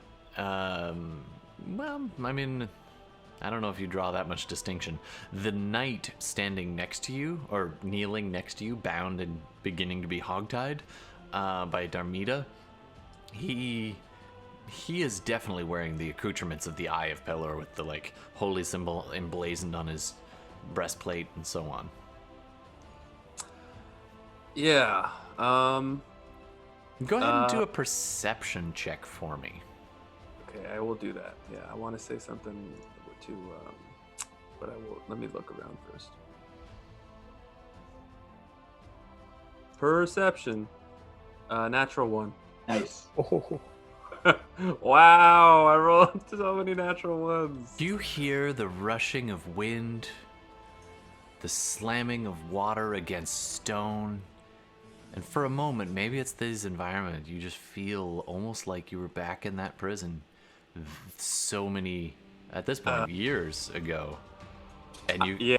it was right by the sea, and the sea actually hit the seawall right on the other side of that prison wall, and it all kind of comes flooding back to you, pardon the pun. I feel like with a partially due to the natural 1 on a wisdom save and the fact that I know that I understand that the Eye of Pelor are evil according to Darmita, but she's explained it to me a lot because Fenris talks about them, so I have to ask who these people are every once in a while. Who do I keep killing? He kind of gets like this kind of spray, like the metaphorical spray comes into the back of his head, and it kind of just like enrages him. Okay. And you were raging. he wants to smash the skull of the knight on the ground with his great axe, or With his maul? maul. All right. Yeah. You kind of shrug your fancy new shield off and, like, just kind of sling it, drop it to the ground, grab your maul off your shoulder, and just... The hold person spell wears off just in time for the knight to look and be like, "No, wait, You slam him down. He's not instantly dead, but he is badly hurt, sprawled on the ground, and it's considered an auto crit. Oh goodness gracious! So go ahead and make that roll. Fuck, I guess. It's not Alright. quite an instant like coup de grace, but it is. It's a lot. Yeah. So it's And you're just assuming it hits, I figure, right? I would be surprised if he didn't hit at this range. Yeah. Yeah. I mean, you can roll it if you want to. You have advantage. Yeah, you know what? I'll roll just because. We'll play the rules. So I figured I'd ask because then you have the opportunity to Great Weapon Master. I agree, but also. Yeah, would you like to Great Weapon Master? It's Yeah. a -5. Yeah. And For the go plus- reckless. You're already advantage though. It's then It's all right. I'm good. I'm gonna roll advantage on this attack. 16. 16 hits. It's considered an auto crit. Great. That's 2d6 plus a bunch. Okay. Plus, is it 10 for great? Mm-hmm. Okay. Yes. Well, that's not great weapon, is it? Oh no, so that's an 11. So I don't think I hit. That's 6. Actually, you do miss. Whoa, you missed. You're just I mean, like, you hit him. It's just, I mean, hits a armor well, or whatever, right? it What are they wearing? clangs off of his half-plate pauldron off the side of his shoulder, and glances off to the. You were doing this downward arc on a slight angle. It glances off the shoulder. Doesn't do any damage to him, but the maul continues on and hits that brazier, which is sitting right next to him, upending it in this shower of sparks. Darmita, Fenris, can you do a and Sarah all need to do a dexterity saving throw. And the woman on the board then? Oh, she auto fails. And so does the knight. 25 for me. Oh yeah, Darmita, you just sidestep the ashes and the fire just goes right past your head. 17. You're okay, so you are gonna take half damage from this. And Sarah Telborn also passes. It's only gonna be it's gonna be 14 damage, fire damage, except it's halved for anyone who made their save. Right. So you take 7 fire damage, Darmita, because you actually do you have evasion or anything like that? No. Okay, so you take 7 fire damage, and Fenris takes 7. The woman and the knight both take full damage. All right, the coals. There's a hot coal sitting on her, and she's like, she's burning away on that table there. It was a very loud clang. That guard from outside turns and says, "What are you doing?" And he steps into the room just behind Benkuhm, or opens the door. Isn't the door barred? Like, oh, I guess he isn't. No, never mind. Not come in no matter what he hears? That's Sorry. true. You did Yeah, say he's told that. Yeah. Well, let's see if he obeys orders. Hey, Gemini's in chat. How's it going, Gemini? Well, good news. It's a torture chamber in a prison, so the screams aren't out of place. That's absolutely true. He doesn't go right in. He doesn't barge in. He just hears the loud clang and the screams, and he knocks. Or the muffled moans. Yeah. And he's, Yeah. do you need anything in there? No! And I attack again. Okay. Make your roll. Yeah. This raging barbarian bellows no. Okay, go ahead. Yeah, and if I miss, I miss. It's all right.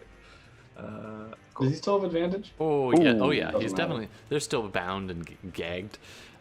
Slam. Right, yeah, Definitely that's a good hits with a 24.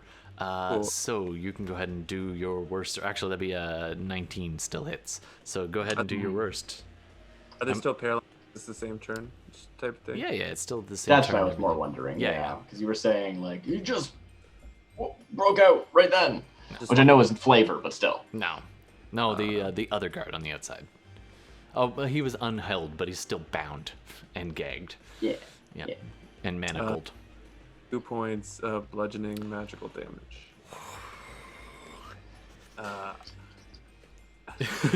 Yeah, so the sequence goes a little like this: knock, knock. Is everything okay in there? You're like, yes.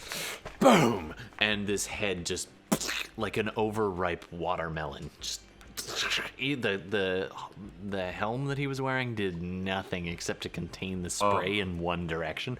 Everything else is just gushing out around the sides and right out of the front. He is done. The knight is no more. The action. Boat, boat, boat. I'm gonna boat. Nice. That's I'm sure it's not relevant, but why do you +6 to your damage? Because the 10 is the great weapon. I know that part, but I could do the math all the time, but I don't know right now. So okay, fair enough. I'm okay with that. Anyway, it was enough even if it was 6 less, so that's fine.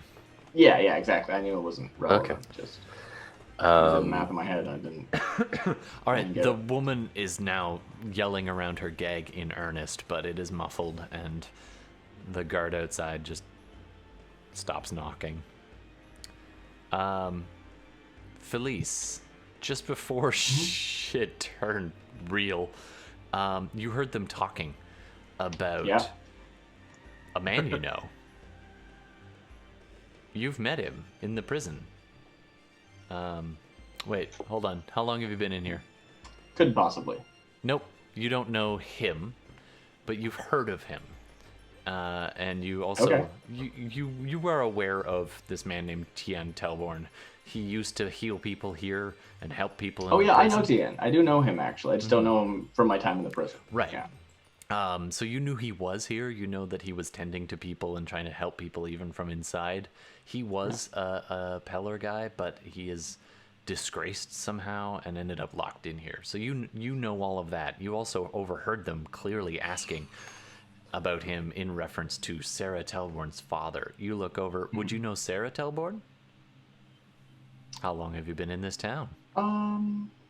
So the original pitch for this character was that they were a sort of woods witch that the bandits or the brigands knew because they were sort of the go-to magic help if they ever Right. needed magic stuff because They don't have they a were lot. just sort of they're more martial than So magic. you would So I think actually I did know. recognize Yeah, I Sarah. think I've like actually I think the scene from last session had you actually like describing Sarah as like packing a case of potions before this job, Right. which presumably are somewhere. I don't know where those are. Yeah.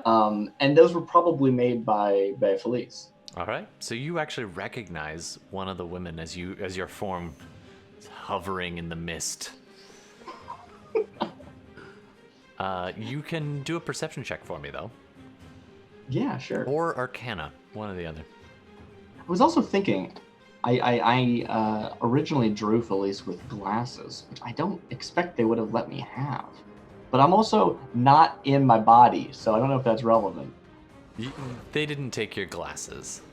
Why didn't they? They're Pauldron, jerks. the nice guy who's Okay, almost that's fair. He murdered gave by me that his glasses, Goliath, he's yeah. like, you can keep these. These won't let you. There you go. 18. 18? Nice. Yeah. So you definitely see Sarah. You recognize her. You also glance at the edging of this barred little holding cell that you are off in, just adjacent to the torture room.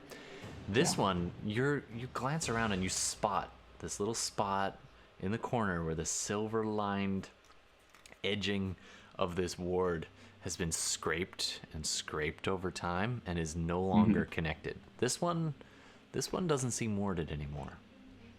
Yeah, and even if it was, well, magic there's a weird. lot of stuff But going on, right? I do try to find. I probably like search the area for a actual like any sort of tiny little mouse hole type thing that I could slip through, so it's less the door and more the wall or something. Because mist can get pretty small. That's absolutely true, Gemini. Gemini piped in, and that and the glasses help you better see what horrors there are in this place. Absolutely. And when they're asking questions, they don't mind you seeing the horrors. All right, so you definitely have an exit plan, a strategy for whenever you want. All right. Meanwhile, in the room, the woman is on the rack. She's laying there. What do you want? At this point, can I go? Yeah, totally. I'll look at Fenris. Do we need her? Are you done with her?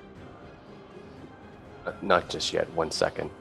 I look at the woman one last time and I say, "Does the warden know?"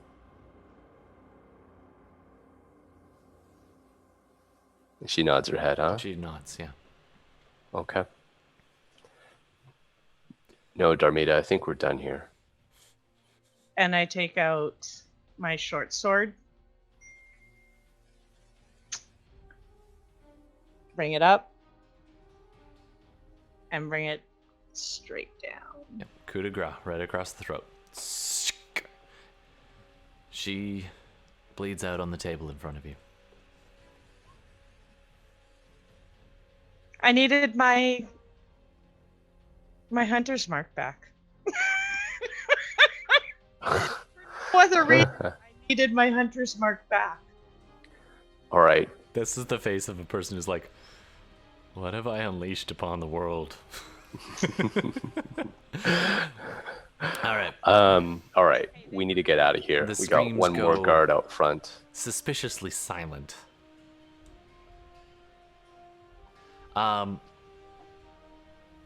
Felice, I don't know if you saw that. You were busy going through the... I was in the wall at that time. Yeah, you were going through the cracks, pushing your way through. So you have not yet seen that. Archibald pops out. He's like, all right, are we leaving so soon? Yes, help hide the bodies. Sure. How about in there? And he points towards the holding cell. Good enough. Let's do it. So you guys spend a few minutes dragging the bodies. He picks the lock in almost no time flat. There is another... Probably at this point you would see this like mist start to leak out of the side if Yeah, Archie's totally. getting that close. Yeah, right? yeah. Archie's like, what's that? I guess we'll probably just coalesce into This into a nebulous shape, form yeah. takes a small humanoid shape in the corner of the room, huddled next to this. And after a few seconds, anybody want to do anything before they go? Sarah definitely trains her bow on that corner. Is it the jail cell over there? Yeah, Like well, what? you see it coalescing from right here, just next to Archibald in the Yeah, it's corner like of the room. mist just like seeping out of a crack in like the corner of the room. And it But now Ooh, is I- becoming human, well, not human, gnome-sized. Gnome-sized. I grab the handle of the door just so that it's like as snug as it can be. Mm-hmm. And instead of being focused on this summoning smoke, I'm gonna go for what I know. Mm-hmm. I'm gonna make sure that the door is. You have to fight me if you want to open it right now. That's type fair. deal. Right. Nice. Let me just do a quick roll. What's your plan to get us out of here? All right. Archibald looks at Fenris waiting for him. He also takes a step back from the smoke. He's stopped picking the... Oh, he's picked the lock. The door is open, and you guys were just starting to shuffle a body there when you all standing there watching this smoke appear in the corner. Yeah, and it probably doesn't tend to take that long. The actual Yeah. movement is relatively slow, but I Yeah. mean, it's Just in the mechanics of the game. game, it's a free action to end it because it's concentration, right? So this now forms a humanoid shape in the corner.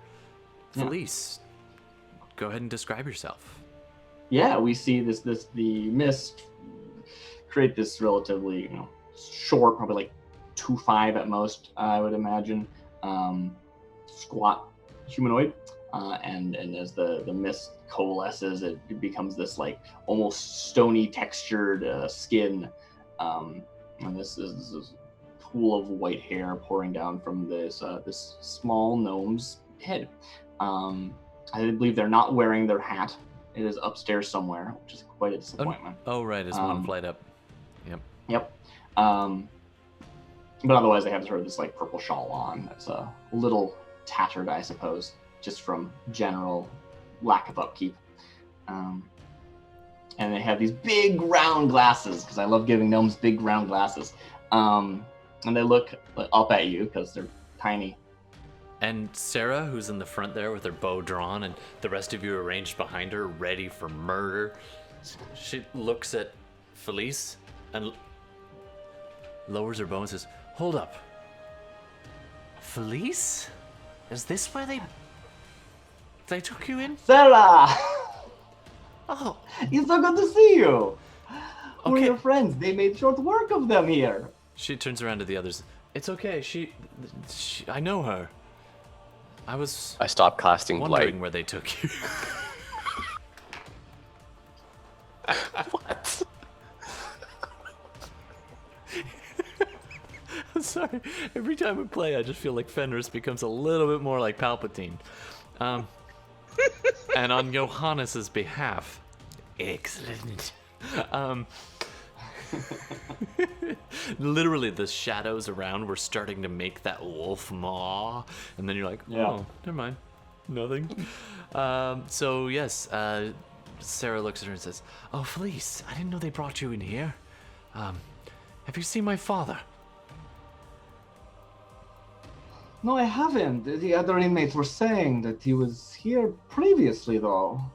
That's not her voice, You is it? had heard There we go. whispers of an escape, or at least an attempt.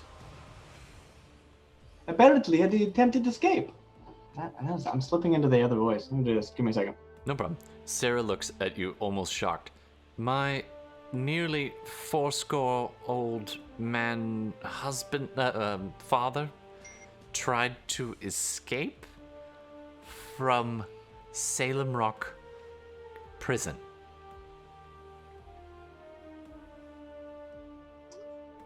Well, I'm not entirely sure what became of him, but apparently. All right. Well, I guess we're a bit late.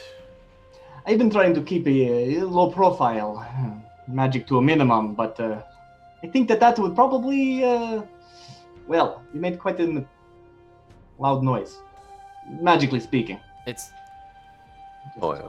It's see. right about there then that you hear the knock, knock, knock on the door. It's that guard. We're going to need to dispose of him. He hasn't done. You can hear a Let's- voice outside calling, and it's no longer Pauldron's voice. You hear another voice calling him say, "Your Lordship, we have a question for our guests." It's a different voice. Male. Not Pauldron. Not the guard who brought you in. I'm going to cast disguise self as the woman.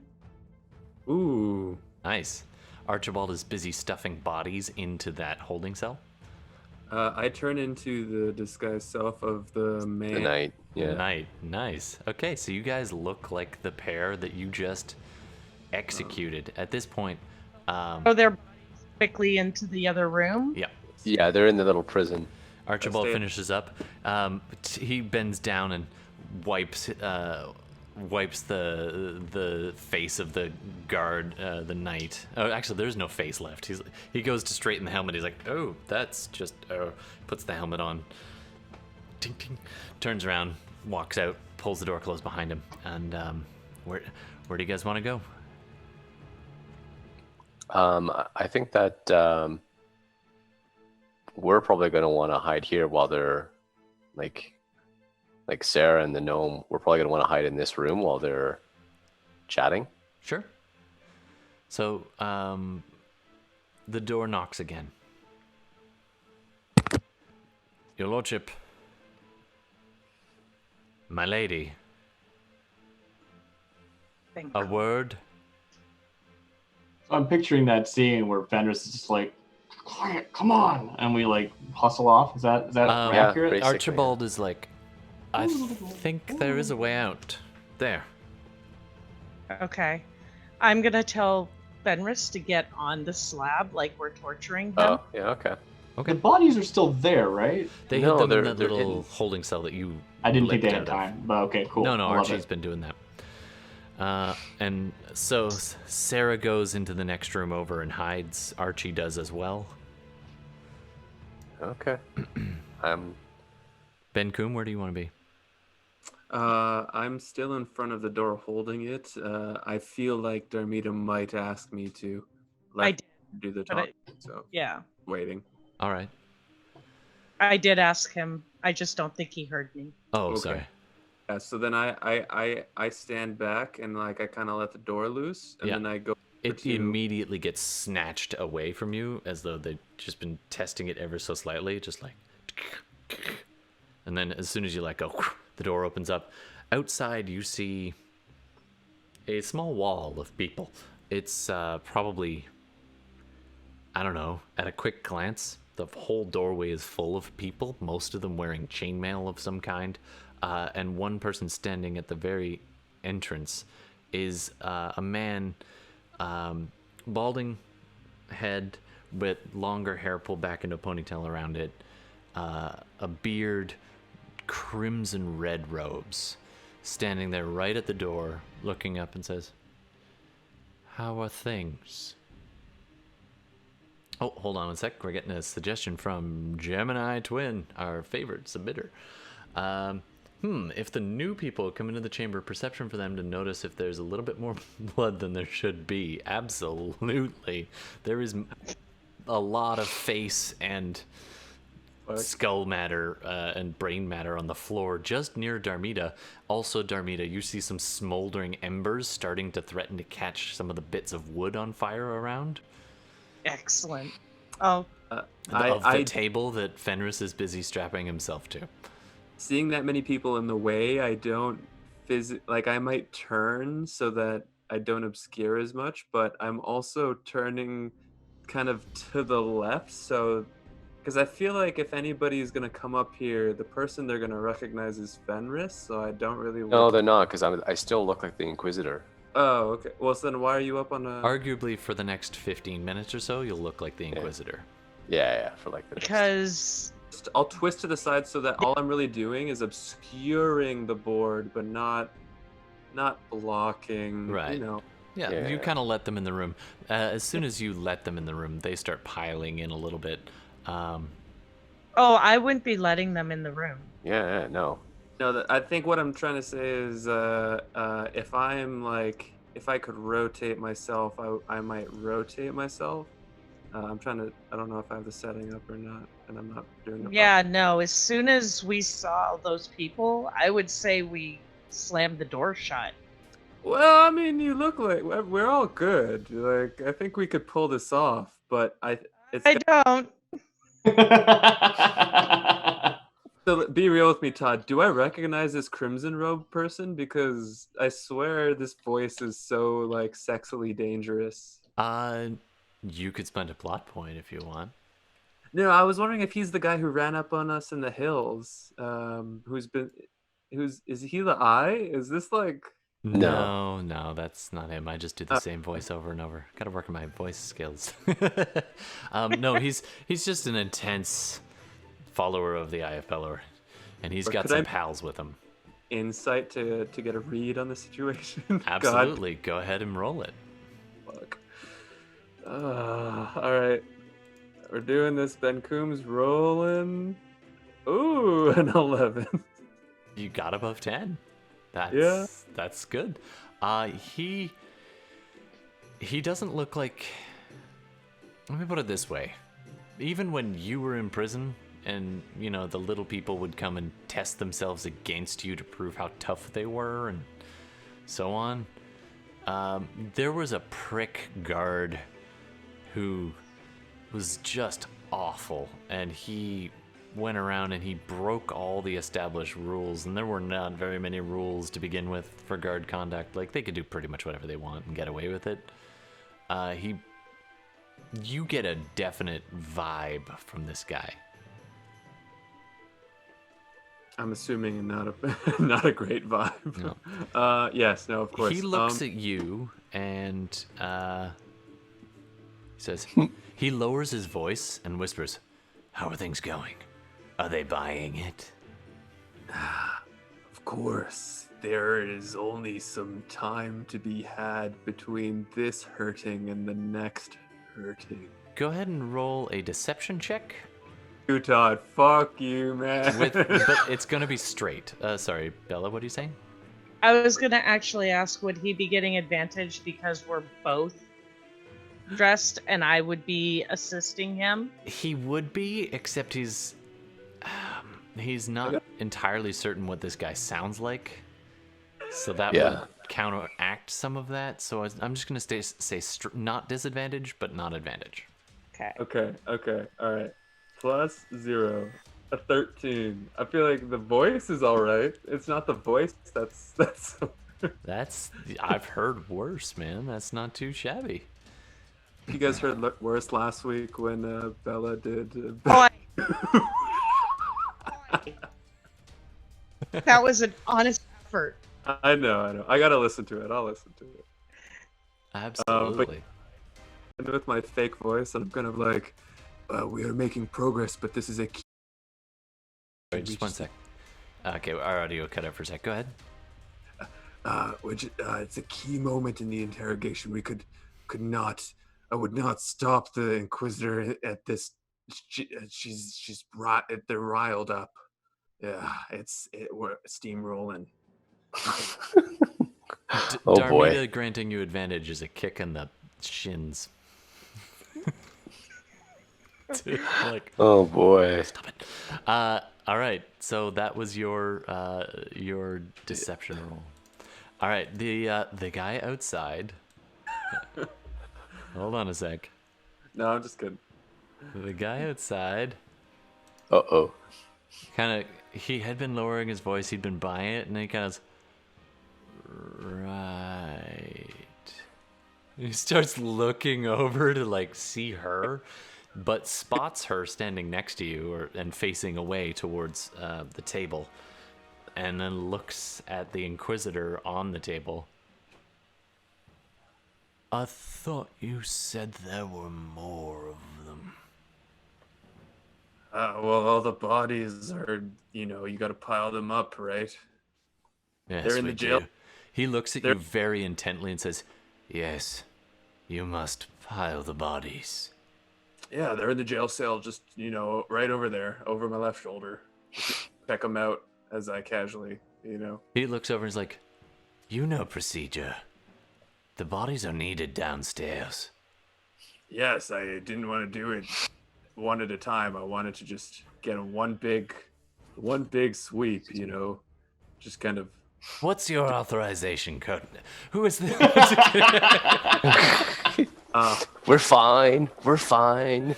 How are you? How are you? I do think that at this moment, Yeah. like maybe depending on my stealth or your perception, we do hear like Felice in the other room talking to Sarah. I'm just like, So let's well, what is your plan down here? Sarah does have the wherewithal to quiet you down and be like, so, I'm sorry. the long and short of it is, I'm sorry, Felice, to drag you into this, but we're leaving. You should probably come with us. It means you may be on the run and wanted after this, but, I mean, you're already here. Well, it does seem that way at this point, doesn't it? Yes. We're trying to get my father, but I don't know where he is anymore. I thought he was in here.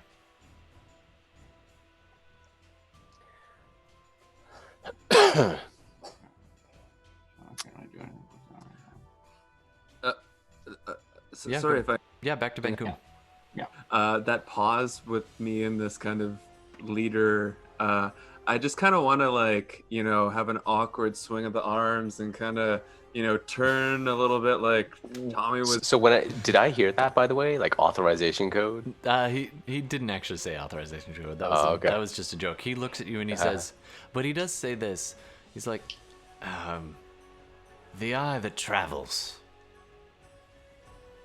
Is not taken, and then I push him and I grab the door and I try to just Slam it closed. I say, All right. get out of here. We gotta get out of here. We gotta go. Slams it behind you. Time to go. Doesn't sound like it's going that well in there. Off the get. Let's take the table and Yeah. shove it up against the door Oh, good call. here. All right, so you wedge that against the door. Just kind of. Wedge against the door. Absolutely. Archie's like, come on, come on. He waves you through, and he's already got a few things ready to shove in front of the other door that does close the other way. So once you guys are piled into that little room, You slam that, you shove that door with Benkuhm up against that door, and then you turn around and Archie's like, "Come on!" And everybody's in here and at the top of the stairs. You rush back towards them, and do you want to stand and fight in this tiny little room or go down the stairs? Down the stairs. Actually, I'm going down. no, not yet. Okay. Good. My hat's upstairs. So I'm gonna wait for them. So I wanna actually like wait for them by the door. Okay. They because it's a pull door, they have no problem just pulling the door back open again and piling And, in. It takes them a few. It does slow them down to get over that interrogation table. It is ungraceful.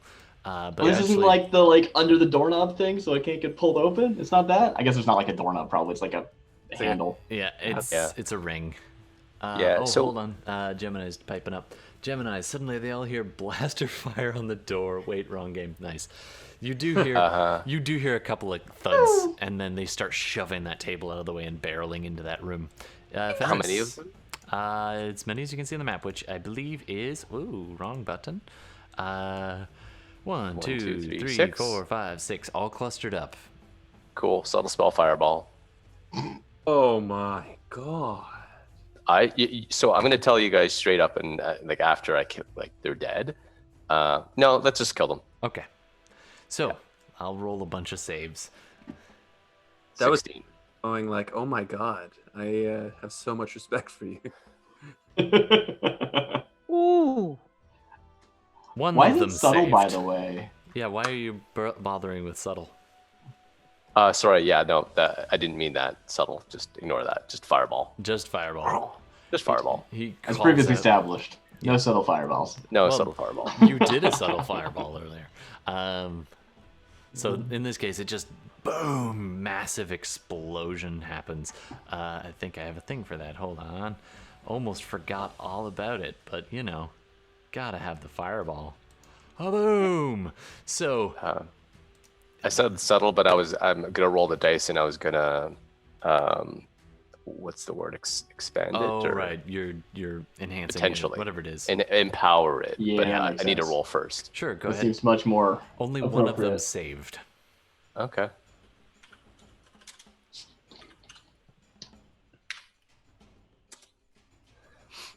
So ahead and I'm empower going those. to. Yeah, I'm going to Four- empower four the reroll? the 1 and the 2 2s and the 3. So Yep. that's Four 1, 2, more. 3, 4. So taking away 8 from that Mm-hmm. is 18, and adding an So 11 instead. So 8, 12, 18 plus 11 is 29. That is a lot of flames on guards that are not that tough. Yeah, all right. Employ some better guards. High security prison. Yeah, those guys are roasted. The only one who manages to survive is the guy who saved, who is the guy in red.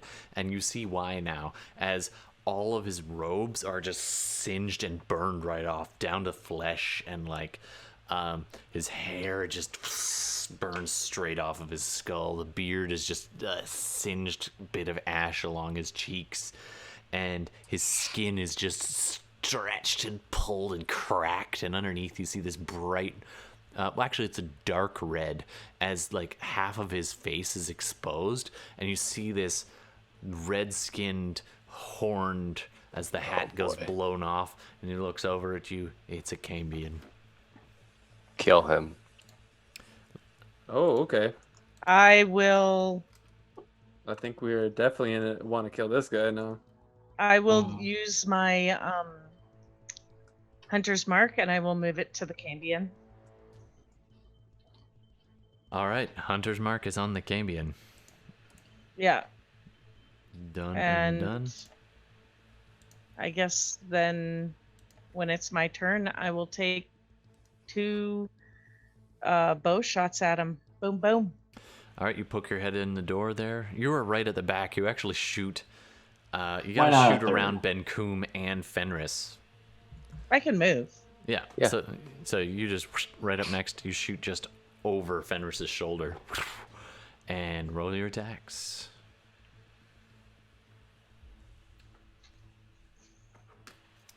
You do keep exciting company, Sarah.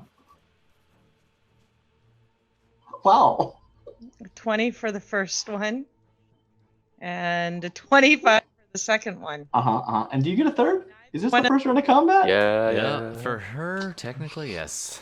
I feel like it should be. I think he's Wham. dead. They We have have a a fair damage number of yet. hit points, but 9, 10, 11, 12, 13, 14, 15, 16 plus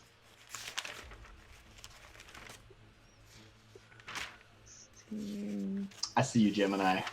I see you. Oh, Let's do thanks. this. Thanks for 20. letting me know about that, Darcy. How much? 27. 27, and he was already somewhat hurt, although he is resistant to fire. Right. Um, So I only got him for 27. Had I had my right, he would have gotten a bunch more. oh man, only got him for 27. That's nice. I just have to check something real fast. Sorry about that, folks. I'm gonna find my Cambion stats because I did not write them down. Anyway, I believe they had 50 something hit points, but I do want to double check. 36.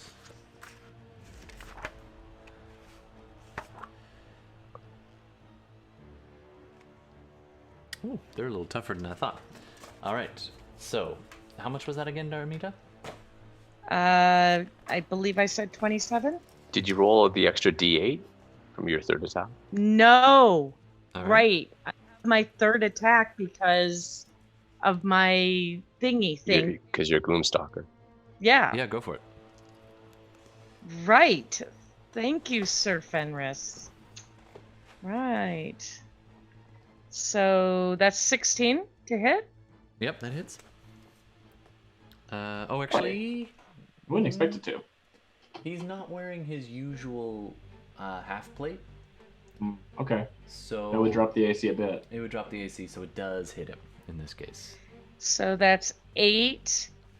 Drop it too much. See an- there. 8, 9, Yeah, they 10, have a 11. charisma bonus. bump of 3 and dex of so he's still 17. What was Well, hers? Oh, 16. Oh, the last one actually misses. Sorry. Oh, he misses. Okay. Just misses as it looks up and he goes, Glances off their amazing personality. Yeah. "You should not have come here." Half his face is missing and just burned away, and this demon face sticking out from underneath. Oh, okay, that's cool. Benkuhm smash. All right, did we get initiative? Let's roll initiative, shall we? Okay. It might matter. It might matter. I mean, So then would I if the have done, chase sequence starts. since we didn't roll initiative, would I have gotten my Gloomstalker thing or no? Yeah, you would have. This was the first round, technically. All You right. guys had laid an ambush, and they walked right Yeah. into it. But they were feeling pretty confident. Oh, sorry, I missed the Gemini thing. Well, I hate to say it, but the whole prison knows you're here, as well as the Salem Rock rumbles from... Yep, rumbles from the fireball, 100%. Not Oh, done yeah. yet, too. The rumble lasts slightly longer than you thought it might. Perception check to notice that a voice comes from the walls around you as the temperature drops. Yep, I'm going to be getting to that as it starts. You literally... hold on. I don't think my computer can handle an extra thing right now, so I'm going to not use the voice modifier, but I'm just going to hear this. You go ahead and do a perception check, everybody, while you also roll initiative. Okay.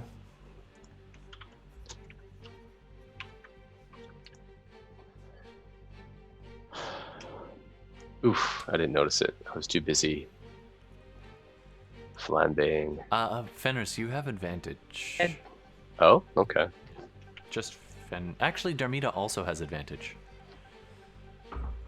No advantage for Phyllis, I'm afraid. Phyllis. Okay. 18 perception. 17 for me. 16. All right. Okay, Nice. 18 and 17, you both hear this. Fenris, what you hear is a whisper on the Protect edge us. of your dreams. It's a woman, and she says, "Look out.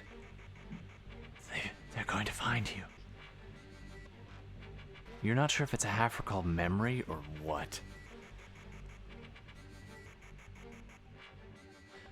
Darmita, you get a song in your head. It's odd, but you suddenly recall this half-remembered lullaby. You hear it, and then it's gone. Okay. And that's when the temperature drops. Okay. It's cold. Yeah. So I got a 23 on my initiative. Actually, Gemini, I see your... thank you. Yikes. Darmita. Benkuhm, what was your initiative again? I was a 12, I believe. Nice. And did I miss anybody? 1, 2, 3, 4. That's everybody. Okay. Oh, and the others will just go at the end. Archie. Actually, somebody roll for Archie. You should have a huge bonus because it was charisma panache. By the way, this half torn up Cambion looks at Fenris and says, "Sorcerer, here. Give us your soul." Send your regards to my friends. I said send your regards to your friends. Initiative. Yeah, it's awesome. But I like it. I just wanted to work Gemini's suggestion in. I know where he's coming with this, but I took it with a little twist. Hope you don't mind. All right, somebody got Archie? I didn't roll. I could roll. Okay, somebody roll for Archie, and then we'll keep on going with our chase scene. All right. Are you guys gonna? What do you want to do? Todd? Well, I got a nat 1 on Okay. that initiative. That's but, okay. you know, he's got like +8 probably. I don't know. That's probably not true. All right, It's probably Darmita. not. This Cambion is walking forwards towards you, and I it locks take- eyes with you, having just shot him a bunch of times. Yeah. I'm gonna take 2 shots at him. Okay. Go ahead, make your rolls. Pew pew. All right. This is definitely close quarter fighting. I always love the natural one 11. It's just like just stupid +10. So the first one was a 22. The second one was an 11. So the first one goes and definitely hits. The second one, he is moving faster than you realized, and he actually he shouldn't be able to move on this turn, but he's moving so damn fast that he actually does clear a few feet and just leaps to one side as the arrow goes past him, and sticks into the right into this little gate through the bars of that little prison cell that you threw the bodies into. You hear a thunk sound as the arrow sinks into something in there. Well, she just did 18. Nice. 18. 18 damage. All right. Sorry, what was I'm that, gonna- Bella? I'm gonna move. Okay. I'm gonna move behind Benkuhm and be like, finish him. All right, guys. You guys Standard pack tactics. I love it. So as you step back and say this to him, the Cambion moves forward to within 5, right about there, and still looking at Darmita. Actually looks at Fenris and says, "Kneel Oh shit! before your master." He really just says kneel. Command. You're gonna have to... Counterspell. All right, then. Go ahead. You. There's no rolling. Yep. Yeah, that just Nothing. happens. It just unless happens. unless he's casting it at a high level. Or No, or he's something. not. No, it just happens. He's. And then he will actually run the rest of his movement right up next to you, and he brandishes this long scimitar blade. This guy's dead. All right. Up next, Felice. Where's Sarah? She's right next. She's in this top corner, kind of motioning towards you. She is.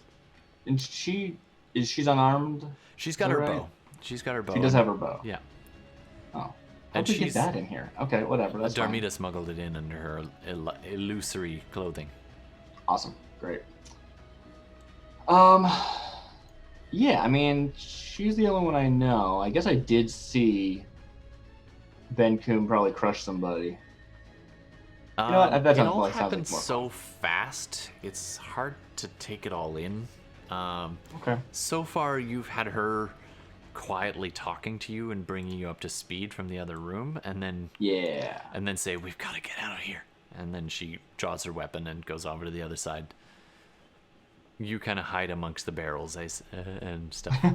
I guess. Well, yeah, sure. I'll do that. This door, I by will the do way, a at little the bit back, of scurrying. This door back here is open. The door at the far end, and Archie is actually one step back, holding the door open, being like, "Come on, come on." It's supposed to be going down. But I will do a hop, skip, and a jump over to Sarah. Yeah. You literally walk between Benkuhm's legs to get there, as he takes his first step. He's towers over you. You can go underneath and be like, "Oh, kilt. Oh, all right."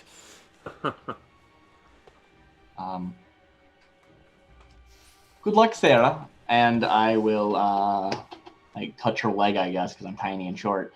And I'm gonna cast a spell, and she disappears. Nice. All right. And then let's see. I don't have a ton of movement, so I'm probably like here. That was greater invisibility. Nice. Wow. All right. Oh. Does not have any material points. I'm looking at all my spells and seeing what I can cast. Absolutely. All right. So yeah, she is invisible and can make attacks while invisible. Nice. Without breaking All right. it. That's your turn. Good job, Benkuhm. My turn. I think Benkuhm and I had the same. Oh, I thought you had a 10 and he had a 12. I had a 12. Oh, you did have a 12. You're first. Yes. Yep. Benkuhm. Sorry, someone else had a 10. I had a 10. Yeah. You can move through Fenris's space if you want to. Yeah, I moved 6 squares. I have 40 feet of movement, so I just kind of move. The table's now kind of gone. Oh, so yeah, it's gone. You just sidestep around the guy. I forget if you apply flanking, but I mostly just don't want this guy to escape. Sure. So I am going to take 2 attacks with my great. There has been a little bit of time since you raged, so technically, unless you have another reason to keep your rage up, no, I'm not. You would have dropped it. No, yeah, I'm not raging anymore. Okay. I just want to attack him, but I'm wondering if I'm flanking. Or, Yeah, you'll get the flank. Cool. Not that I expected. I just. No, that's fine. Yeah, we've been playing with flank. Cool. So, first attack is a. Dual 17s. It's a 12 because the Great Weapon Master. Okay, that does not hit him. Cool. I think him recognizing that these guys are a little bit tougher, he's not going to Great Weapon Master the second attack, but he'll still just try to. He moves with a preternatural speed as you're swinging at him. He sidesteps. He gets a hand on your elbow and pushes it aside as he sidesteps, and he's just growling at you with sharpened teeth. Well, 24 might hit this guy. A 24 does hit. 9 points of bludgeoning damage. Nice. Just sacrilege. Alright. Good to know. It's a magical weapon, so yeah, he takes all of it. Well, yeah, pretty much just wait there. He's still up as he takes a shot off the hip, and he's just like, he's now splitting his attention between the two of you and considering his life choices. All right, coming up next, we have Fenris. You are in melee range, so there is some kind of drawback to you casting within melee range. I believe there is. Mm-hmm. Well, range spells. It's a Yeah. save Range doesn't matter. spells. Range spells, yeah. So I look him straight in the eye, and I'll say what I was trying to say before. Say hi to the other Cambians we've killed, and I cast Blight. Oh God. Nice. So I go. I just with my fingers, I just make the shadows appear into the form of the head of a wolf, and it just engulfs him. It just comes up from the floor. This But I don't even bother summoning the hound Yeah. to make it more potent. I cast it. Absolutely. All right, let's make that save. And he does not have resistance on this. Some of these guys get that. Oh, he does not make it. Sorry, which one? Constitution? It's a Constitution save, 16. DC 16, he does save. So he takes half damage. Oh, wow, he had +6, huh? Wow, good for him. They're beefy. Shit. Yeah. Okay. But half might be enough. Could be. Yeah. You guys have been beating on him for a little while. I mean, Blight's like 40 damage, isn't it? It's 88. Yeah, like that. Oh, 35 points of damage. So that's Nice. 17 points of damage in all. Yeah, actually, I'm going to That's 4 different dice. Yeah, you can do it. Yeah, I'm going to replace the 3, and the 2 2s, All right. All right. and I'm going to So that's 48. So that's subtracting 8, Uh, 7. Yeah.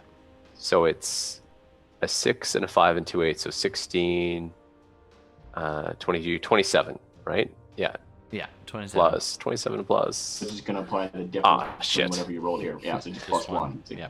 that's fast. Yeah. Not so And good. That's funny. You So do one- Enough though, huh? he was at 81 beforehand out of 82 hit points. Oh, he's down? Nice. He drops. Nicely done. Okay. Down he goes.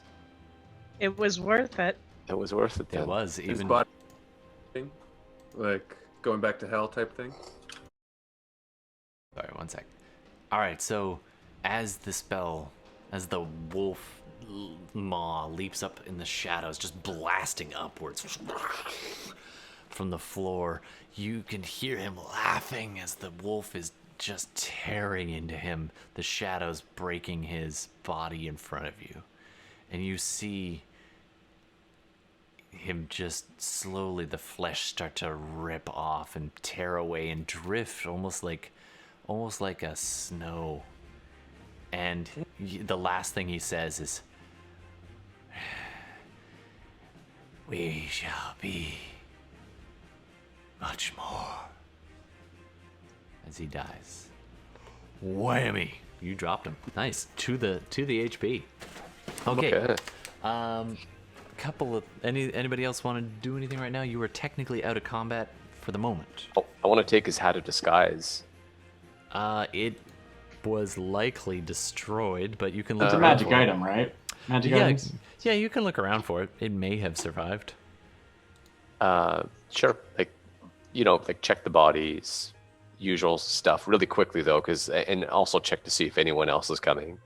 I assume is what we're gonna do. You can Yeah. definitely hear stuff coming from down the hall. Yeah. I'm talking to Archibald, being like, I'll look. "Oh, sorry." Sorry, what's You that, wanna- Darmita? Can we all look since we Yeah. all know? Sure, We've dealt with- go ahead, and one person can do with advantage. All right, I'll help Darmita at the door. Okay. Wait, Darmita, are you looking for loot or are you looking for What? pursuit? Loot or pursuit? I thought we were looking for the hat. Oh, okay. Sure. So you're Loot, gonna do. hat, stuff like that. So I would have helped Fenris. Sure. So Fenris can roll investigation with advantage, and Benkuhm can roll perception. You got to be over near Fenris while you're looking around. Me or Bela? Sorry, Darmita has to be near Fenris, but Benkuhm kind of glances out, rushes back to the door, and looks.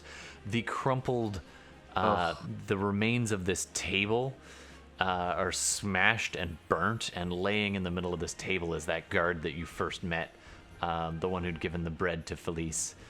He's been burnt to shit. He is smoldering, just this corpse laying there.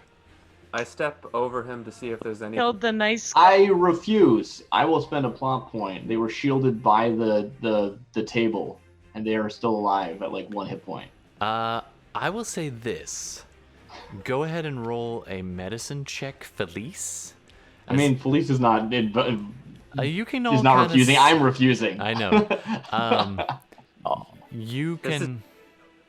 I'll let you roll a perception check, Felice, to see if you can spend. I mean, I can just roll like a d20 that's unrelated to it. I could just roll like a random luck check if that's what you're really going for. It sounds like. I'm just wondering if I don't know. I mean, okay, he's very badly burned. It doesn't look like he's going to make it. I will allow that. Seems fair. That seems fair. And I don't think that I, as Felice, am actually in a position to stop them. Maybe I would. I'll do the perception test because I might see have what a heart. you see. I don't know. We'll find out. I don't know this character that well yet. Benkuhm does let out an audible. Not great anyway. Kind of a. Yeah, I think Felice is just like over by Archie and like really was doing the like I've cast a spell and now I'm leaving, and she's just like also good of you to hold the door. It's just like she's on their way out, distracted. right? They're not actually. All right, so unfortunately, she doesn't see any of this. There are definitely crumpled, burnt bodies in the other room. Fenris, which fireball went off. Do I see this? You're busy looking for the hat of disguise. Sorry. Yeah, I rolled a 17 for investigation. Yeah. Nice. All right, you actually do find it. It looks like it took a fair amount of damage, even as a magic item. He had it on him till the end, and it was flung aside and landed on the table there. Yeah, I mean, I'm assuming there's nothing else. Table. Like I was investigating anything worthwhile, like magical items. Short sword. His scimitar. It's hard to tell if it's magical or not. It was a pretty wicked-looking blade. But other than that, everything in this room is blackened and burning, starting to seriously burn now. Gemini jumped in. Let me know if I go over a little bit over the top. All right, magic items seem to be pulled into the floor. It's colder. It could be a trick of the light, but the room seems to be moving. Nice. Later. Do it. Yeah. I'm gonna actually. Yeah, there's this subtle vibration to the space. Just found it, and then. You're looking around, and you think you see something, and then you hear Benkuhm say something about the hallway. What does Benkuhm say about the hallway? What are you saying, Benkuhm? I'm not sure because I don't know what I see. Oh, at 12 perception, you see a bunch of freaked out prisoners, like murmuring and trying to get away from the doors as this giant fireball had erupted down the hall a little ways. Doesn't appear anybody else was caught in the blast, but you can hear the clang, clang, clang, clang, clang of guards coming down the stairs, the far end, way up this a ways. Pursuit is coming. Oh man! And it sounds like a lot. I'm not a fucking You do liar. see the fallen guard in front of you, who's like, He's burnt corpse. he's pretty burned up. Pauldron is laying in a pool, not a pool, just a bunch of burned. Nice. I'm very badly burned. Yeah, not that I have to, but with that, would I be able to see any kind of key rings that like a jailer might be holding? Yeah, you do see that. They're somewhat glowing red right now. They're super hot. Yeah. Okay, I will take the pain, and I look back at Fenris and I say, I am breaking chains. And I pick up the key and I run to like the nearest jail cell I can, and I just start picking open Nice. as possible. So but I have 40 feet, so if I dash, I don't know if you want me to like interact with I'm gonna say that you can choose to go down the hall towards the sound of pursuit, or this other, or away, which is a hall kind of straight ahead and to the right from your perspective. Then there's the ruins of the guard table and the crumpled guard directly in front of you. And then there's another hall with single cells, also overloaded, directly ahead and to the left. There's also a small hall down and to the left. You know what? This is such a cheap thing to say, Todd, but is there any like, you don't have to tell me who's waiting in a cell, but like, would I randomly, not knowing, but want to save a specific person? Because Benkuhm was like, he knows they're going to come from the staircase, so he doesn't want to unlock anybody there since they'll be in immediate view. But coming out of the door, the quickest cell he can get to is like here, so he can So you can get to there and see these three. On... So let's just do it. 10, 15, 20, 25, 30, 35, 40. So you can unlock 3 cells. This cell, this cell, and this cell. And spend your 40 movement and your action, and that can be your turn. I'll take fire damage if you want me to be that cool. But yeah, you'll take a D4. Whoa. If when I'm done with the keys, I just kind of throw it back, like maybe over here. Sure. And just. Does he roll a D10? So you only take 2 points of fire damage from holding the really red hot keys, and then you turn to this guy who's got his arms. He sees what's going on. He's got his arms sticking out of the cage. He's like, "Come on, brother, give it to me, give it to me." Here you go, brother. Roll an attack. Not an attack, but like to see how well you toss. Oh God, Todd. Sounds like a dex. Reckless. Sure. Come on. Let me out, brother. Hug him at his face. I'll let them all out. We'll play release again, like the earlier fuckers. Yeah. I feel like recklessly throwing keys should give me disadvantage. But I'll just do like a hand axe attack. Yep, do it. Oh, man. To 10. A 10. Nice. It clangs off the bar right in front of his face. This kind of shorter, like sketchy looking dude. It clangs off the bar, and he's like, "Oh!" And then he just gets his arm out just in time to grab the keys before they roll away. And then he's like, pulls them back in, and then you hear him go, "Bloody hell! Well," and he like drops the keys on the inside of the cage, and he's sucking on his fingers. He's like, "Some rescue. The other people bet you are." I got no more things to say, right. but I don't say a thing or two to that fucker. So, okay, I yell at the others to come over here. We're gonna do we're gonna free some more. We're gonna free people. And Are we going back up now? Yes. No, we should leave, Fenris.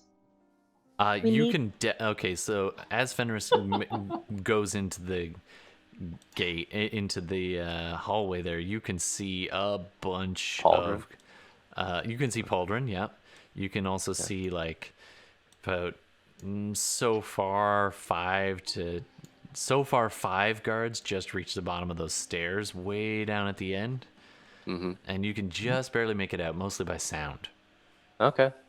All right, you see the crumple. Oh yeah, he's a wreck. I'll call it. Oh, it's the first guard, the nice one. Death save 1. Fail. Took me a second. First death save failed. First death save failed. Okay. All right. What do you want to do?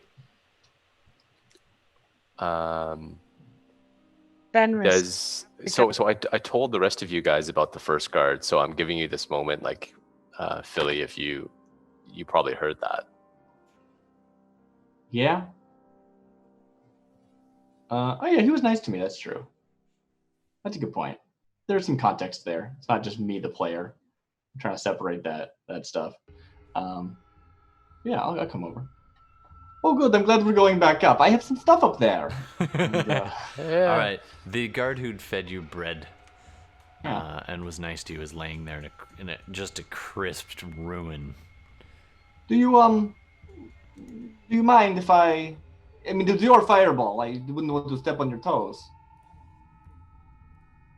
I just kind of nod, like I shrug at the little gnome, like, So I don't know what I'm fictionally doing. It's not like I have like a healer's kit with me or anything. No, but you can roll to stabilize if you want. Yeah, I know. I just don't know. Do you want him saved? I ask. Do you want him saved? It's a yes or no question.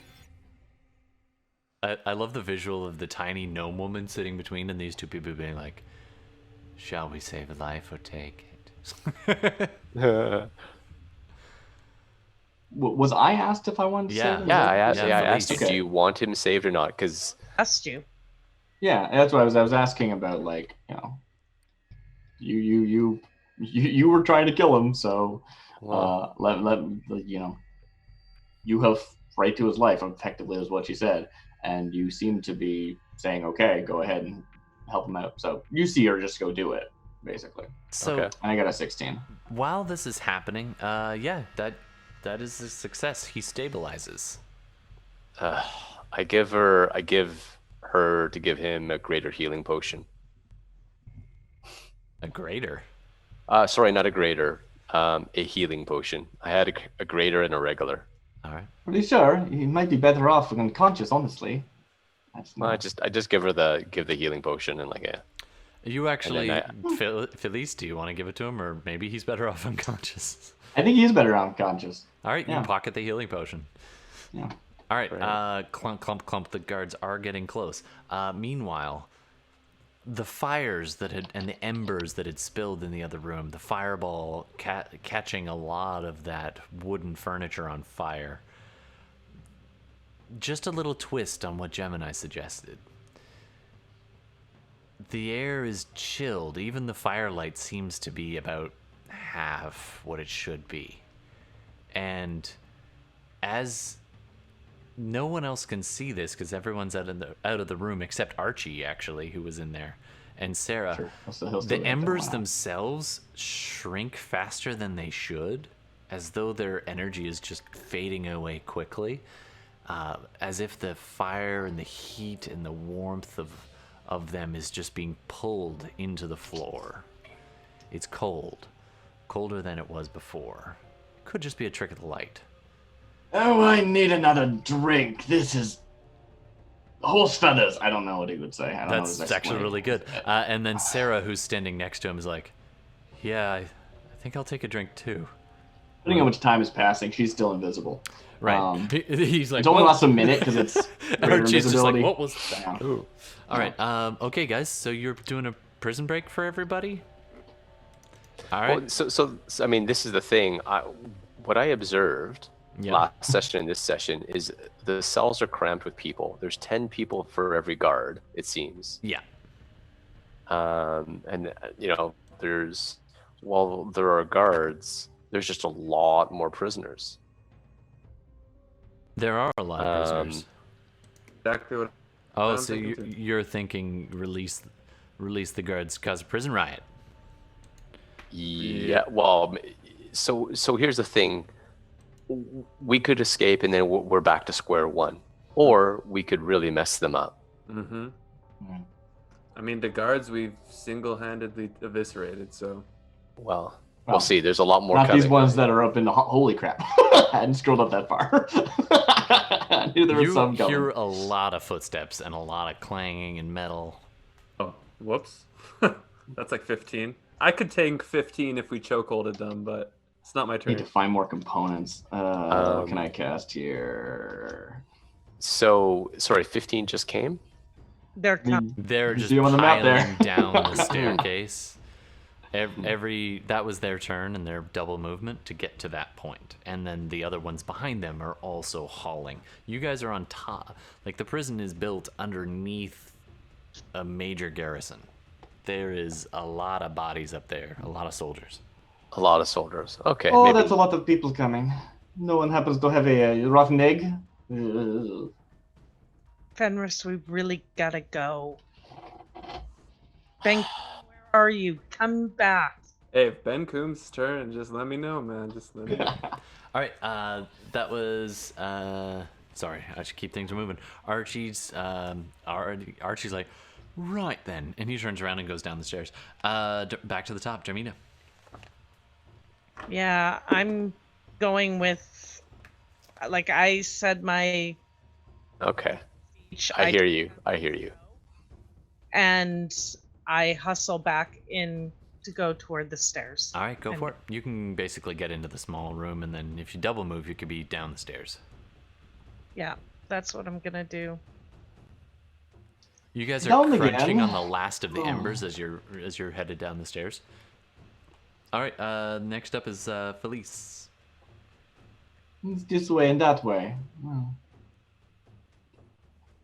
Where are we going? Sarah? Can we go find Sarah? Sarah, what are we doing? You hear a voice call it almost directly in front of you. We're leaving. Thank you.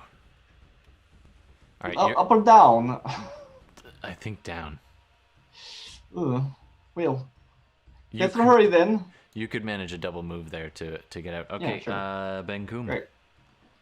So I have some people with me right now. Yeah, you got about probably about 10 people in those 3 cells, and then the guy is busy trying to pick up the hotkeys from that last cell there.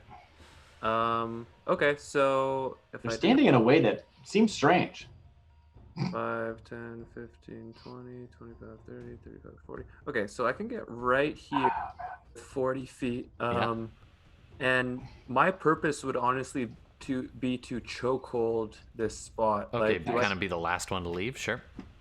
yeah, and I do tell the people who are like here, I say keep releasing people, and then I rage, and as an action I throw up the infernal chain as its own dancing chain essentially, and I kind of Oh, yeah. behind Nice. me, which is like ready. So I will rage and Just ping where you want the chain. just like right behind me, Sure. because it's got a 15-foot reach, so I figure it can just kind of attack with me no matter what. Yep. There's your chain. Nice. Yeah, and I that's my action, bonus action. As you and- throw it down on the ground, ready your maul. Although, just saying, you do have a +1 shield if you prefer a higher AC. Yeah, so right now I definitely would be doing more like throw the chain up, and when I went to go do the keys, I didn't have my weapons out. I want to tank this, so I get my shield, and then I have a +1 spear in the other hand. Nice. All right, you pull that out and ready your weapons. The chain's writhing on the floor and starts hissing around. It actually tracks and scales over the fallen pauldron like a snake, just testing the waters. But then you kind of grunt at it and nod down the hall, and it kind of turns and slithers along next to you. You can hear the sound of prisoners and so on in this area, starting, not necessarily red, starting to open doors and scramble out. And you hear that voice of the guy like, all right, I'm getting to it. Nice. Oh, he's actually doing it. Didn't see that coming. He dropped it because it was hot, and he's annoying, but... Yeah, but I recognize the voice, right? That's the guy that we intentionally didn't let out. I Yeah. figured he was just going to be like, I'm out of here. Screw you kids. All right. I'm just gonna hold it probably for like 2 or 3 rounds, so we'll see how this goes. All right, nice. Okay, next up is Fenris, and then, yeah. What do you No, I was want to do? expecting you to, like, actually make attacks to, like, maintain your rage. Do you have a plan for that? They're gonna hit me. Yeah, like if they hit him, his rage will still be up.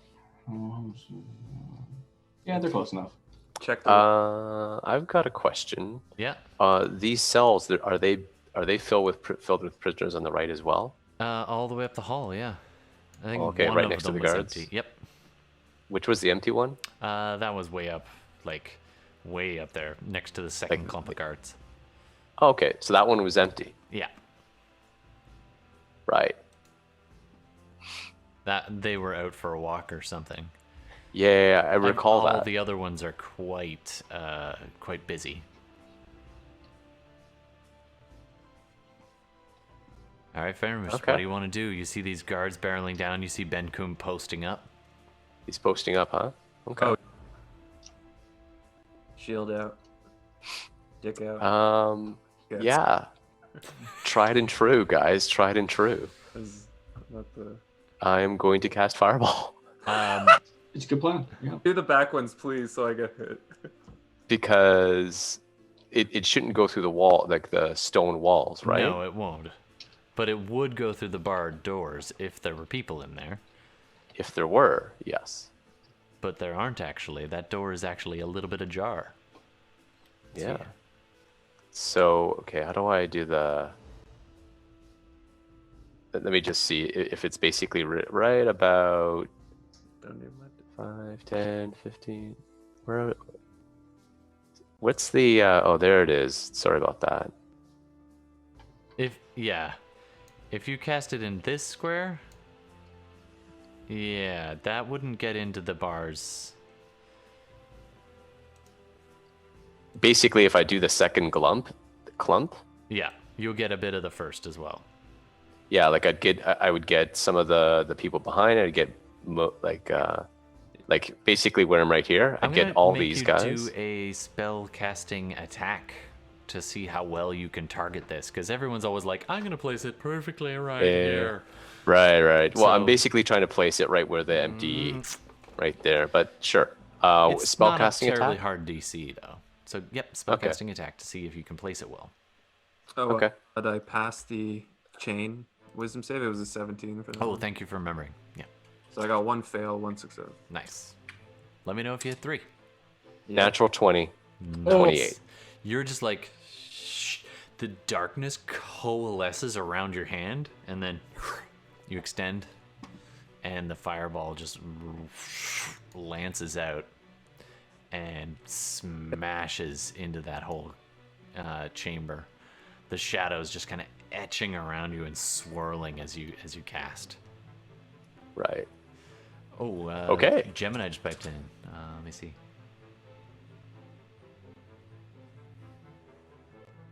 Nice. Gemini suggestion.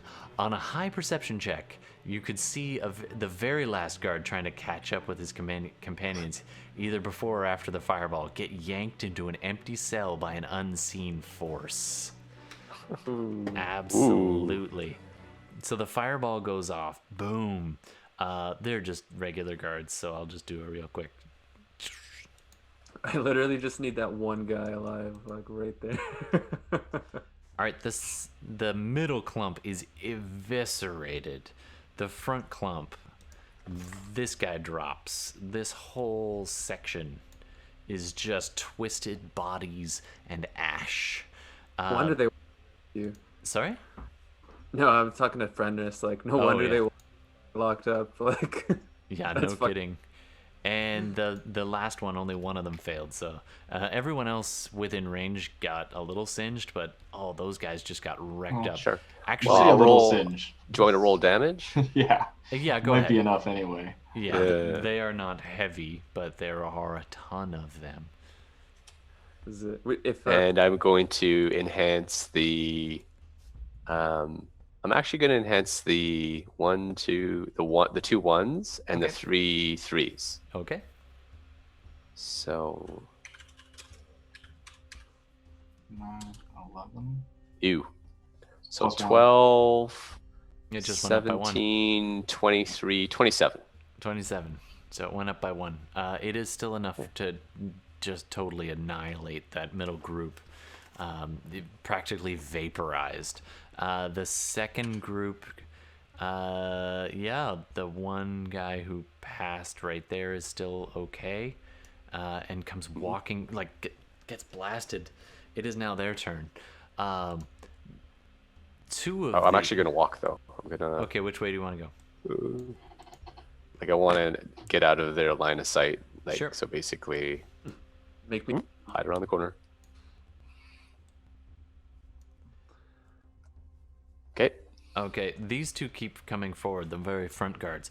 2 of them just behind them pause and look back to their ashen comrades. The people in the back keep trucking forward, although through the ash, and this guy looks down at the ashes of his friends and comrades and is just like, I knew them. They were my companions in action. You will be a vet! And gets pulled into that empty chamber and snuffed. Like this guy over here just like disappears. No, it's this guy right there, right next to that empty one. He was like lamenting his fallen comrades right near the open door and just into the darkness. Off the map. Off the Off map. the map. All right.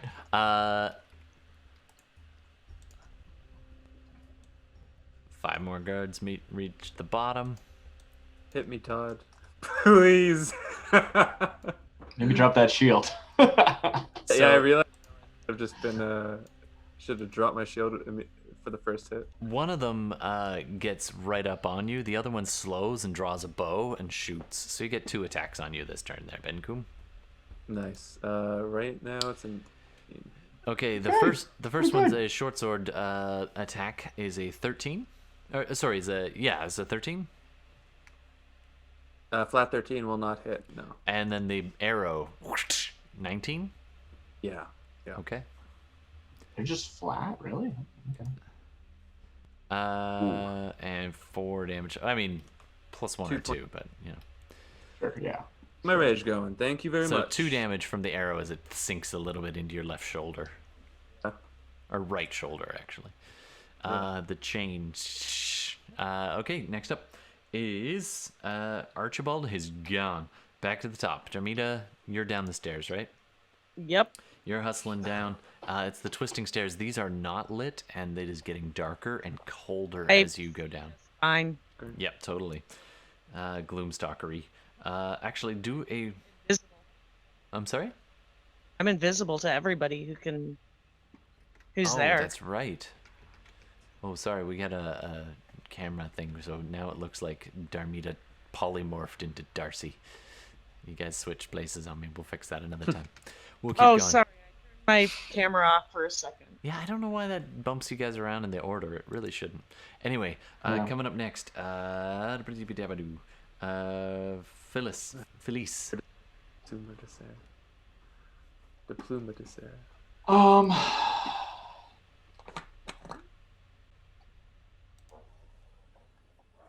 I guess I hear a fireball go off again.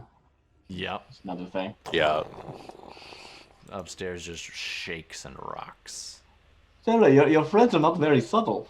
I can't get anywhere useful because I'm slow. That's fair. You could I think. move and then double move, basically, if you need to. Yeah, let me see what I got. Do. Where's the thing? Okay. That's 25, and then I could go move somewhere, and then that wouldn't be super useful. I think I'm going to position myself basically where I am. Sorry, switch type. Basically where I am, like maybe here-ish. All right. And I don't think I'm actually gonna like hold a spell mechanically, but I'm preparing to do a spell Right. when it seems fictionally viable. That's fair. But I'm not going to mechanically hold it because I Well, then you lose the spell slot. don't feel like concentrating on it. Totally. So invisibility's still up, so Ooh. yeah, that too. Yeah, if I don't need it or something. Yeah. I missed the earlier fireball. Sorry. I like that thing. All right, so coming up next, we've got Benkuhm. Cool. Quick question. I don't know the movement speed of the chain. We're just like 20 feet? Let's say 30 feet. Yeah, 30 feet. Okay, cool. So I am going to stab with my spear at this guy. Nice. Recklessly, so that they can attack me with advantage later. I think it's so funny you had a spear this whole time. I had no idea. It's just like, I got this maul, I got the spear, I got the shield. Like, yeah, sure. I got it during that one haul where you guys were like, Oh, right. Yes. I was like, I guess I'll take the spear because I might use the shield for a bit. I do remember that now. But yeah, I'll attack recklessly. Oh, what did I do there? No, that was me. Go ahead. With the spear, which I don't have equipped for some reason. So That's all right. I know the stats for a spear, especially if you're using it one-handed. yeah, so it's a d20 plus. It'll be the same as your maul, basically, for attack. Oh wait. Yeah, except for the magic bonus. Yeah, so 18 does hit. So you managed to poke it past the guard's shield and it does a d6 plus your damage mod. Cool. Yeah. So that's +1 magic, +3 strength, +2 for raging. So Nice. 8 points stabby damage, and then guess I do it all over again. All right, go for it. 24 on that one, That hits. and then 7 points of damage. Oh, you stab once and they lower their shield because the arm kind of goes a little numb. You stab through the thigh and they just drop to one knee, still holding their equipment but looking up at you like, oh, just hanging on. I bonus action attack with the chain. Okay, go for it. Just use the kind of dancing sword effect thing. Yeah, totally. Cool. I haven't ever done this before, so, or I guess I have. I don't know. It's basically the same as you attacking with it. Yeah, I can do reckless with the chain then as well. Yeah. Is it a great weapon? Just so I figure it out now. It is not a great weapon, but it does Just do 2d6 damage because it is barbed and nasty. 24 Hits. Yep. for 12 damage. With Yeah, the chain. it just wraps around the neck and just.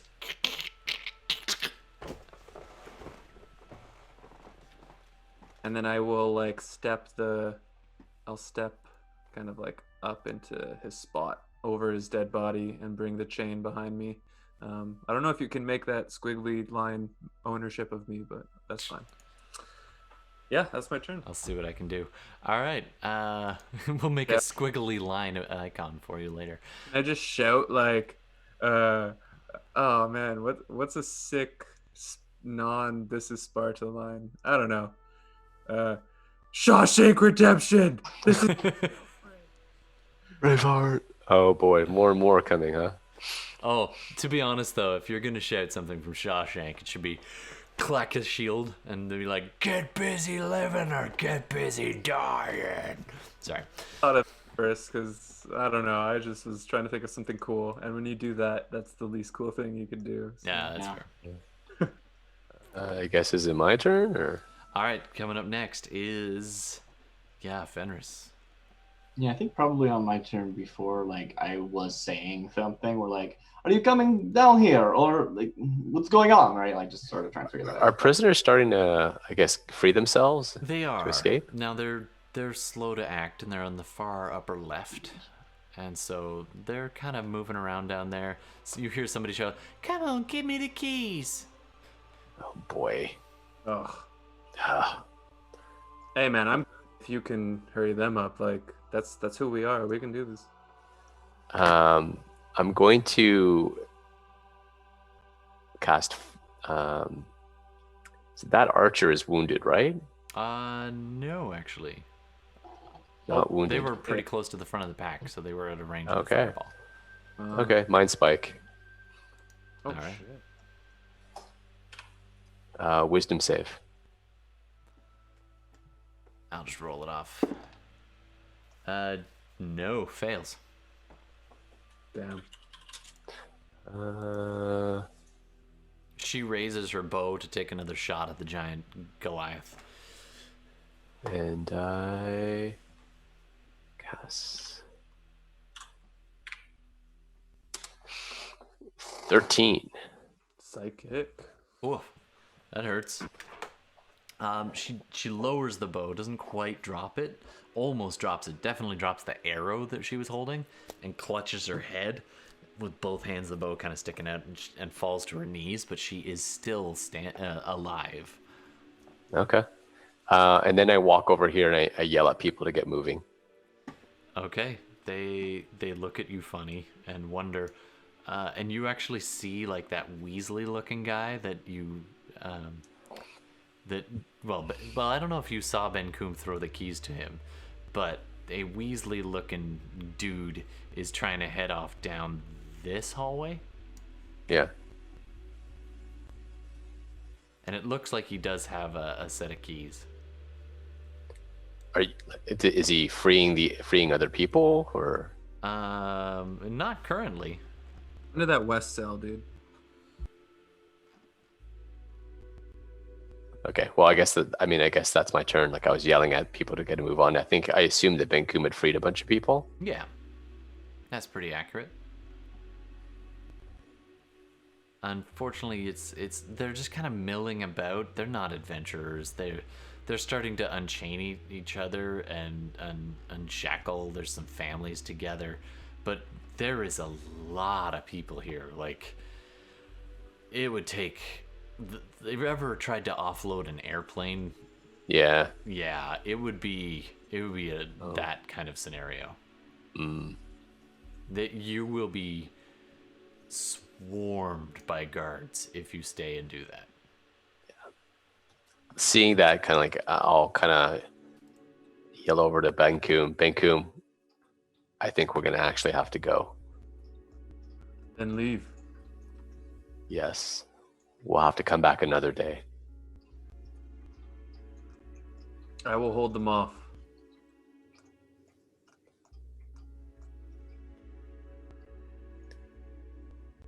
All right. The rest of you definitely have enough time to get downstairs on this action, unless you do notice that the others haven't come down yet, especially Darmita. Darmita notices that Benkuhm hasn't come down. Benkuhm notices Darmita left him. Oh. The chain. No, and she said, "Come on, asshole, let's go," and he didn't listen. Hey, you didn't listen to me either. The chain goes slithering off down the hall as if by your eagerness reaching, not getting very far, but that's its attitude, is like, kill. You almost hear that in your ears as the blood is just pounding in your rage. Kill, destroy, take them down.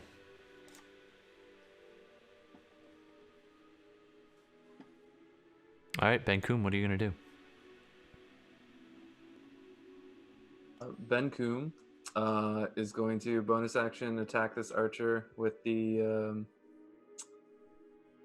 chain. Okay. I'm gonna say you can. It wraps around her neck and starts pulling and just shreds her. It doesn't so much choke her out as shreds her, and that laughter and that hissing, slithering, clinking sound is getting louder and louder. Definitely, I'm giving into part of it, so I let it attack to get that kind of bloodlust. Yeah. And then I pull the chain back 30 feet to as close to the doorway that we were just at. Yeah, okay. You take hold of it, and you take yourself. And then I move 25 feet, and I shout with my continuing rage. In an attempt to intimidate the people. Hurry up and follow your savior. And I kind of like, I don't know if Fenris is light on people touching him, but like I kind of like pick him up to show them Jesus. And boy. And then like I say, follow him. It's actually at this moment your disguise self spell runs out of drops. time. Yeah, runs out of time. Yeah. And I say, this is your personal Jesus. He's holding you up like a kind of Lion King-esque. Benkuhm had redone his disguise self. Not Benkuhm. No, this is Fenris. Mine would have run out by about now. And then I move back 15 feet to kind of block off the ledge, and I'll throw 2 hand axes, not reckless. Okay, at the first two? Yeah. Okay, make your attacks. One's a 10, one's a 22. Fenris, you land on your feet. We're about to get back into combat if you stick around. Oh boy, I see what he's doing. I'm not gonna let these people come out of jail and then just get put back in jail. That defeats my point. I really know I will not be hurt, Fenris, if you leave. I just know you understand that people shouldn't be jailed like this. Right. I should have moved. I can't do anything. Okay. I cast. It's my turn now, right? It's been at least 2 turns, by the way, Felice. So if you have an idea, you would have time. Don't let the mechanics stop you from like poking your head at the door. Yeah. I'm gonna cast darkness. Where? Okay. So I'm going to cast darkness basically because it has a 15 radius, right?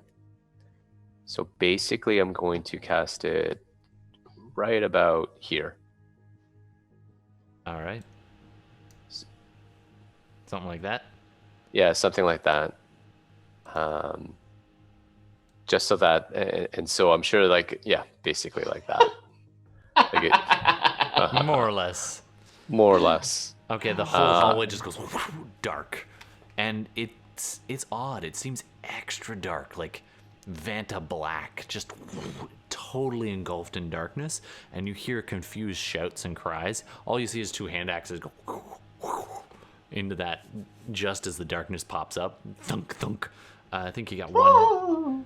You got one on there for sure, and the other one totally misses and clangs against the bars. But the darkness comes up. Nobody knows it missed. Sorcery. I'm using my sorcery points, by the way, so I can see through it. Absolutely.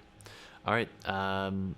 There, the darkness is there. And now what? You still have your move. I still have my move. Well, oh, run man. them. I just say, Benkuhm, are you sure you want to buy time like this? Like,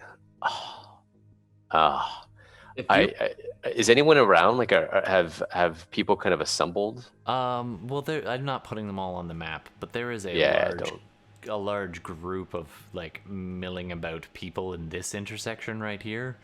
One guy had made it towards that kind of triangle off to the far left, running down the hall for some reason. Yeah. And then that's the guy that Benkuhm threw the keys to. They are busy unlocking themselves. There's probably a good like 15, 20 people in that hallway right now, but it is just a fraction of the people that are stuffed into this prison. Right. But there's more people who are coming out. So I've bought Benkuhm some time. You did. Right? Yeah. Okay. I'm going to try something, but like it's going to take an action. So to be fair, since I just used my action, I'm going to walk up to the people and just kind of, I'll wait for my next action. Jesus-y. All right. Well, I'm going to use my feature next turn. Yep. I'm going to use my feature for next turn. Your haunted feature? Yep. Nice. All right. Felice, you've been kind of sitting in the wings for a bit. You did have time during all of this to do something. I think if I recall correctly, Fenris had been, like, I had line of sight on Fenris, and I saw him go back up. Yeah. So I think, I'm going to actually head in that direction. Sarah, you hear Sarah muttering and be like, what are those idiots doing? We got to go. And yeah, then you hear footsteps and you kind of follow along with her, I'm guessing? I don't have to control your gun. I'm going to go up here right behind Benkuhm. Okay. And I'd have to wait around, but I think because of Benkuhm being a bulwark, I should be able to not have an issue with, getting an extra round before someone. Well, that darkness is slowing them down, even though they're not like barreling through it. They don't know what they're walking into. They saw some of their friends get evacuated. I'm probably saying something like, "What are you doing? I thought we were leaving." Felice, sorry. It's practically, when you look towards that hall with the darkness, it's almost like there are these fingers in the darkness reaching out and then then retreating. It's made of shadow, and it seems almost alive. Oh, look, a ghost. Okay. When are the ghosts gonna show up, Todd? At this rate, it's gonna be next session. Sorry, guys. Although Gemini, thanks for dropping those hints for it. Oh. All right, Fenris, you walk amongst your peoples. What do you want to say? I was wondering, actually. Oh, sorry, Felice. Yep. Not a me turn thing, although actually there is a me turn thing that I forgot to mention. But anyway, I was wondering if there was if Fenris might be looking at more keys, if any of the dropped bodies might have had any of them. I don't know if that's a thing that would be on Gordon's mind, but still worth mentioning to speed up the process. Unfortunately, the set of keys that you had access to were already used, and there are more keys probably amongst all those fallen guards, but you don't have access to those. Right, because the guys up there that got killed would be the guards, whereas the people we killed down here were not guards. They were Right. They're soldiers, technically. different folk. Yeah. Cool, great. Although I should mention, because you make a good point, probably in the previous turn when I forewent my action, it would be when I would have done this. In the corners of this back room here, I looked around for some cobwebs and got some on my sticky Oh, yeah, fingers. you absolutely do.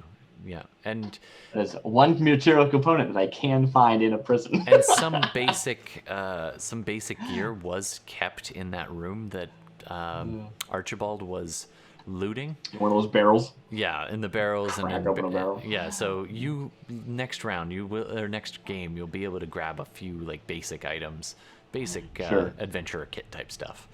In the meantime, Darmita, you still with us? Yeah. So you go padding down the stairs alone, and I come. hold on. As you get down a little ways and realize they're not following you, you start to turn, and then that song comes back into your head. But this was, you heard it, and you're just like, you're looking down into the darkness, which means almost nothing to your eyes, but you see down these stairs, this twisting stairs that keep going down and down, and you hear this voice calling up to you. A voice in the darkness, singing a lullaby you have no memory of hearing, but seems so familiar to you. Oh shit. It's echoing around the stone steps and the stone walls. Seems almost sourceless, except you do know it's further and down. Do I recognize the voice? You don't recognize the voice because it's not a voice you've ever heard. Not in memory. Then I'm going But to. you do recognize the words of the song. You remember, on dark rainy nights, huddled around a campfire, your father singing an old song, mostly in Celestial. He didn't have a knack for that language. He picked it up, bits and pieces here and there. But he knew this song from somewhere, as do you.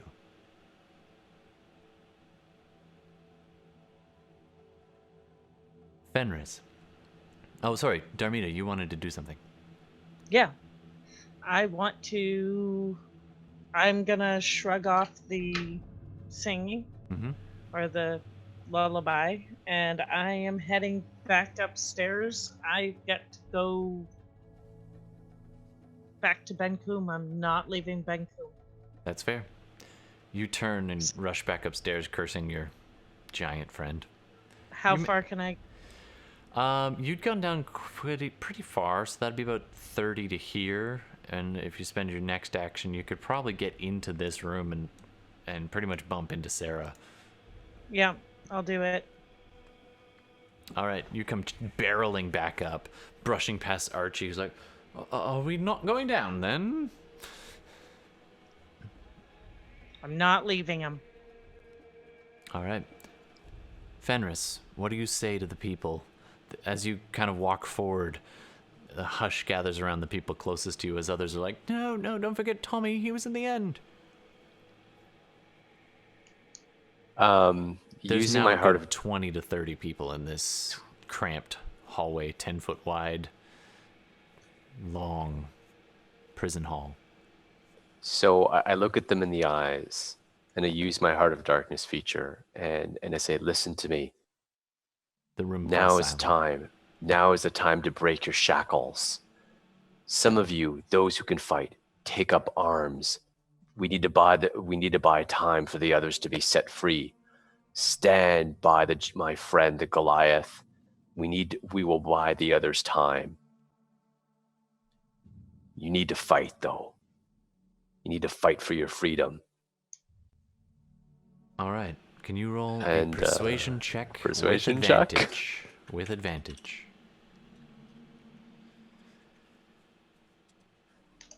First one, not so good.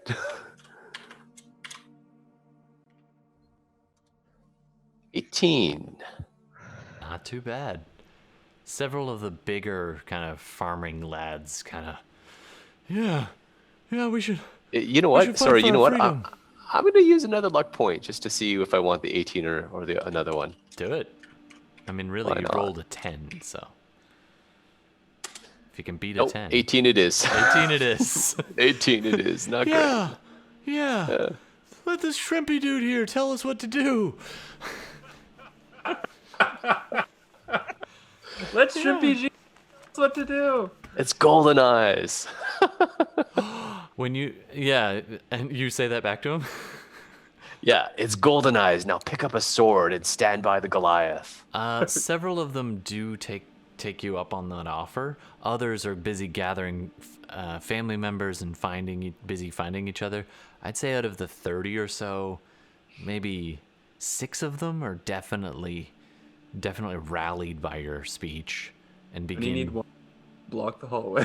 Yeah, block the hallway. You point down the hall, and you look over, and at the end of the hall, you see the Weasley-looking dude just disappear on the far left, way down the other hall. It opens up, and you can tell it's. It was actually that room that first guard cauldron took you to. It was the privy. The latrine? Yeah. You see him go in there, look behind him, kind of checking to see if anybody noticed him, and then he sees you look at him. He's like, and then he disappears into privy. God damn it. Gonna read a magazine. For this guy to take a shit. I basically call the others a Weasley guy with the keys ran off to the privy. Assault him instead of the Goliath. All right, Gemini, love it when you make these suggestions. So Fenris, as you're looking around, you're like, "Hey, the guy went," and you see a woman in the crowd. That face, you recognize her. The woman from your dreams. She's standing in the crowd, and it's almost like this vision made flesh in front of you. She's looking at you with this look in her. Then you look at her eyes, and she has no eyes for a second. And you're like, what? And then you blink, and a slight adjustment on Gemini Twins' suggestion. She's not gone, but her totally dark, almost milky, shadowy, almost black, but milky black, if that makes any sense, where her eyes were. She closes them and then opens them again, and it's just normal again. And she walks up to you. She says, "We have to go. You're too important to lose here. Fenris." She takes your hand and drags you down towards the downstairs door. Okay. Darmita, you can easily run up and grab Benkuhm. I do. Can I get you to make a slapping check, aka persuasion check? All right. Persuasion check with strength. Actually, I'm going to look at him, and I have a tear in my eye, and I'm going to be like, please. Come now. Benkuhm, it looks like a revolt, and you are starting to see some resistance. At this point, you see a couple of arrows go out of the darkness, not hitting anything, just the end wall. Mm-hmm. You do see you see a bunch of hands and arms sticking out of this cage over here, directly across. You'd be able to get there if you had to. Yeah. You don't have keys, though. I mean, Darmita might know that I hear her, but I don't respond currently. I'm pretty amped up. Mm-hmm. And I'm focused like down the hallway. I feel like sometimes when I'm raging, it's tunnel. Actually, here's the thing. It's darkness right now, so you can't see anything except a couple of arrows. So that focus point fades a little. Let's My hearing is coming back. you're starting to hear and notice her. But again, I see the people. If Yeah. I have a reaction, I would run over to the bars and try to bend them with my strength. Do it with advantage. You are technically still raging this turn. The bars, they bend and twist with my berserker strength. Make your roll, sir, with advantage. With advantage. 20. Ah.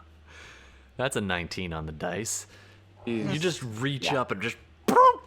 It's almost like they were just made of tin. You bend them apart, grab a couple of the hands, pull them through, and then go with Darmita or run off to into the shadows. I still feel like I could probably take a few more hits than these people, but if at this point we have done the right amount of You've fight, definitely liberated a lot of people. and they can all go Darmita. safe. Here's the thing. Darmita looks genuinely upset. I understand that scenario. I am just trying to make sure that when we walk away, it's not like we walk. You can and then definitely be the last one out. You hear Sarah's voice from nowhere call out and be like, Benkuhm, I'm done. we here. are leaving. But that would have been all of my move.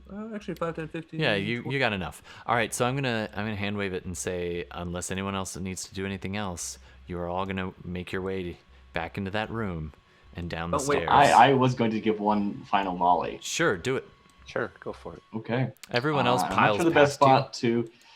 Oh, good, you're past me. Now I can do this. Yeah, I'm gonna cast web if it wasn't obvious with my collecting spider webs. Nice. But let me just find. I don't actually know where I'm putting it yet because it's Well, 20-foot radius. But I you wanted could- to like cover as much so they have to walk through it as much possible. So I'm probably actually gonna move Probably do in the back darkness. into the room here. oh, and and then cast I can that build whole more. hall, this whole 'Cause- area. Yeah, if I can get an angle on that and do something I'm gonna do it in yellow. that's the 20-foot basically. Yeah, this and then it would whole continue on area into the is just yeah. just spider And webbed. my saving throw DC is not that great, but web makes it difficult terrain. Doesn't even matter. I don't No. even care if they save. Between the right? darkness behind you and the web you just cast, I think you've slowed them down a lot. It's actually a really good thing you did that. Oh, I grabbed Paul. Pauldron just gets coated in the web and is just laying there. Oh yeah, he's just stuck there, and I'm just like, all right. All right, so at that point, Fenris. Yeah. And you all start heading down. Darmita, as you walk down into the hall, that echo of that lullaby, just on the edge of hearing, as you descend beneath the prison. And I think that's where we're going to stop for the night. Yeah, should be. Mechanically, I'm going to just spend a pearl of power. Oh, sure.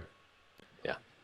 And I want to narrate my casting because I always feel bad when I don't. Oh yeah, totally. So it's probably I have these little bits of cobweb on my fingers, and I sort of touch them together and then extend them apart so that they're these strands connecting them across, and it's almost like a puppet stringing sort of situation where I'm drawing where they should appear, and it's very much like a spider actually creating a web where That's it awesome. starts at one corner and extends Nice. down across and just keeps doing that over and over again until the area is coated in this webbing. That is I'm so just cool. Absolutely.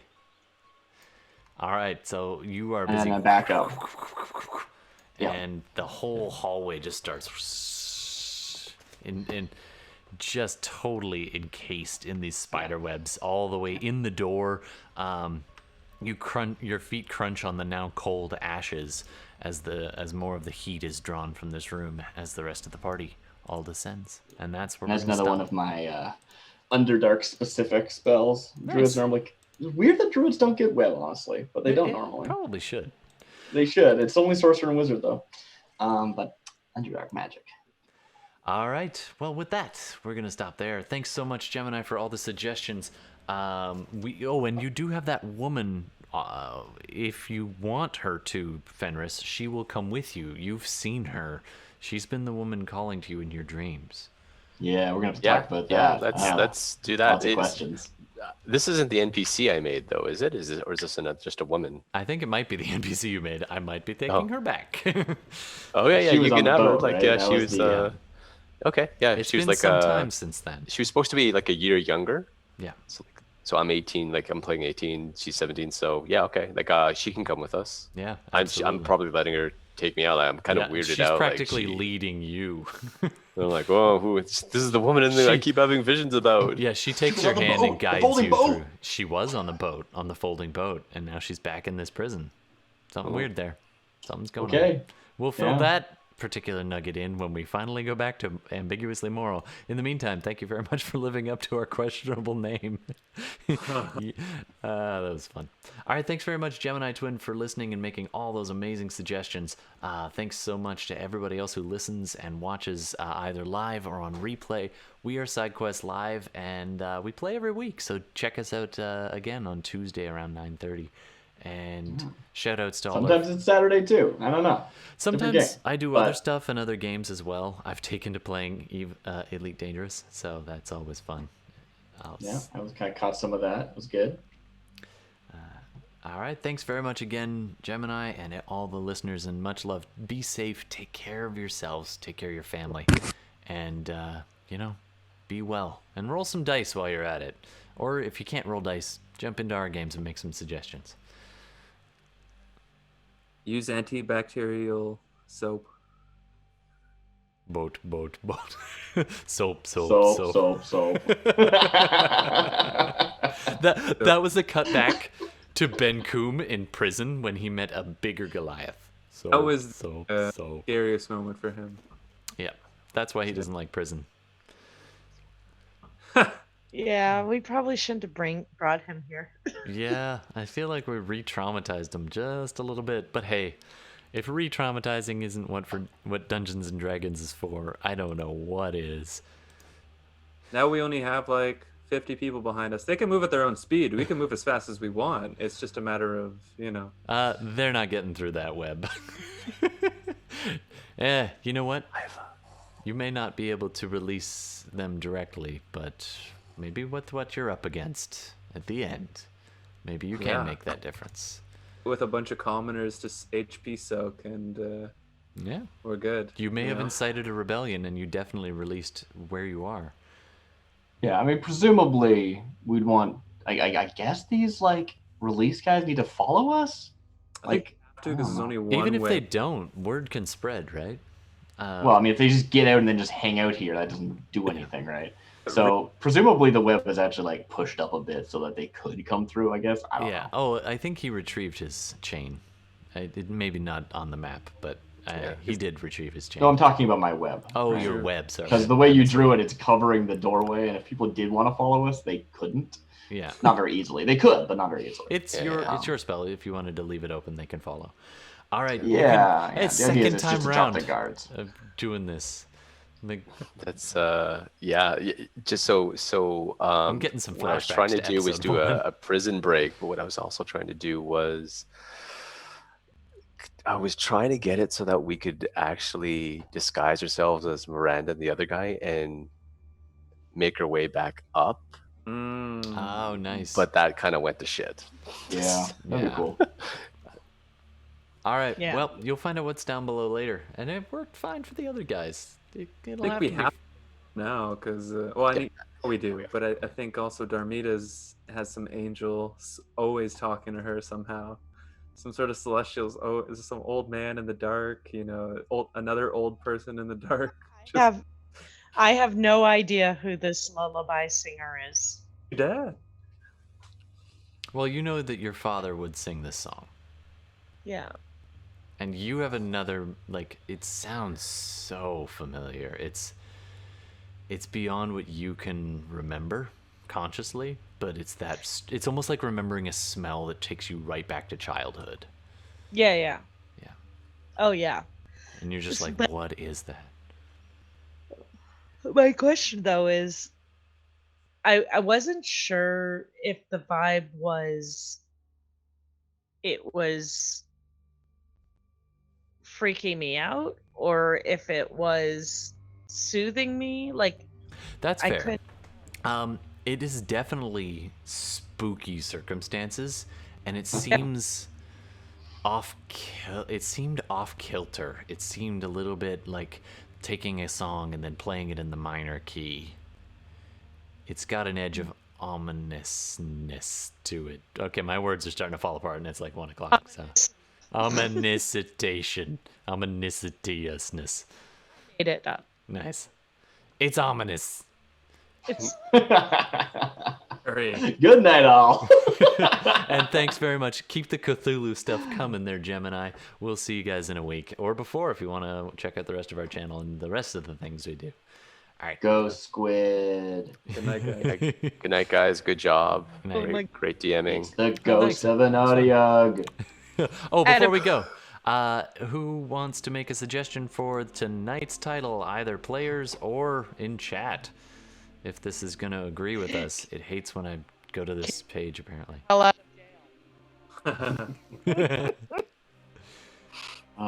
That does remind me. I was planning on throwing a plot point, but I won't because it's not really in the session anymore. Just hurry Go the later. fuck up. I don't know, hurry the F up or something like that. Let's go. That seemed to be the most of what. Do you know this is the first game Darmita's ever played and not done her Crimson Rite? Not wanted to immediately assassinate. No, but you immediately like slit the throat of a lady and just bled her like a goat. Oh yeah, that If not you a problem. didn't have at least neutral or evil in your alignment before, you do now. I was listening back to the last session. No, Oh, sorry, go ahead. we heard them Plotting to to come in Yeah. and do horrible things to us. Mhm. That is not evil. That is survival, my friend. Yep. Yeah. So, and she knew they were coming in to kill her.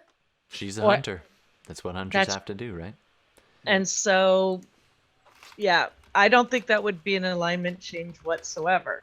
No, because she's already evil. It doesn't matter. Wink.